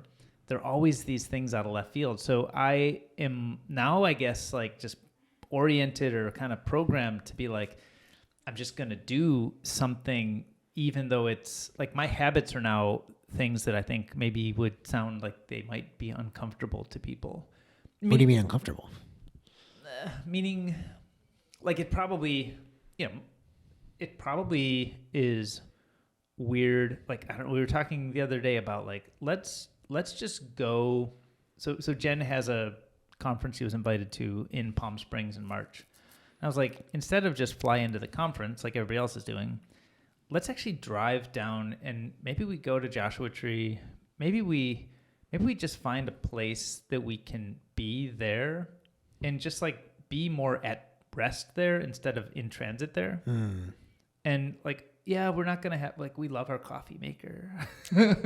It's hard to coordinate the dog care. And there's a lot of ways that it would make us uncomfortable from our typical habits. Like we have a bunch of stuff here that really works for us. That throws that all, it throws that all into chaos. But then it also like, you find you meet new people that you might not have, and you bump into new ideas, and you sort of, I think when you're on the road, especially, it often centers you on, maybe you're reading in a different style. Like when we were flying, Hawaii is a fairly reasonable place to go. It's not that uncomfortable. But like, I was without internet for 5 hours. That's rare. That's awesome. So now I'm like, okay, I'm like gonna read a long form book and I'm gonna thumb through and see what I have sitting around on my Kindle, right? That I might not otherwise do. I might not carve out 5 hours in a given day to do that. I typically don't, but I did there.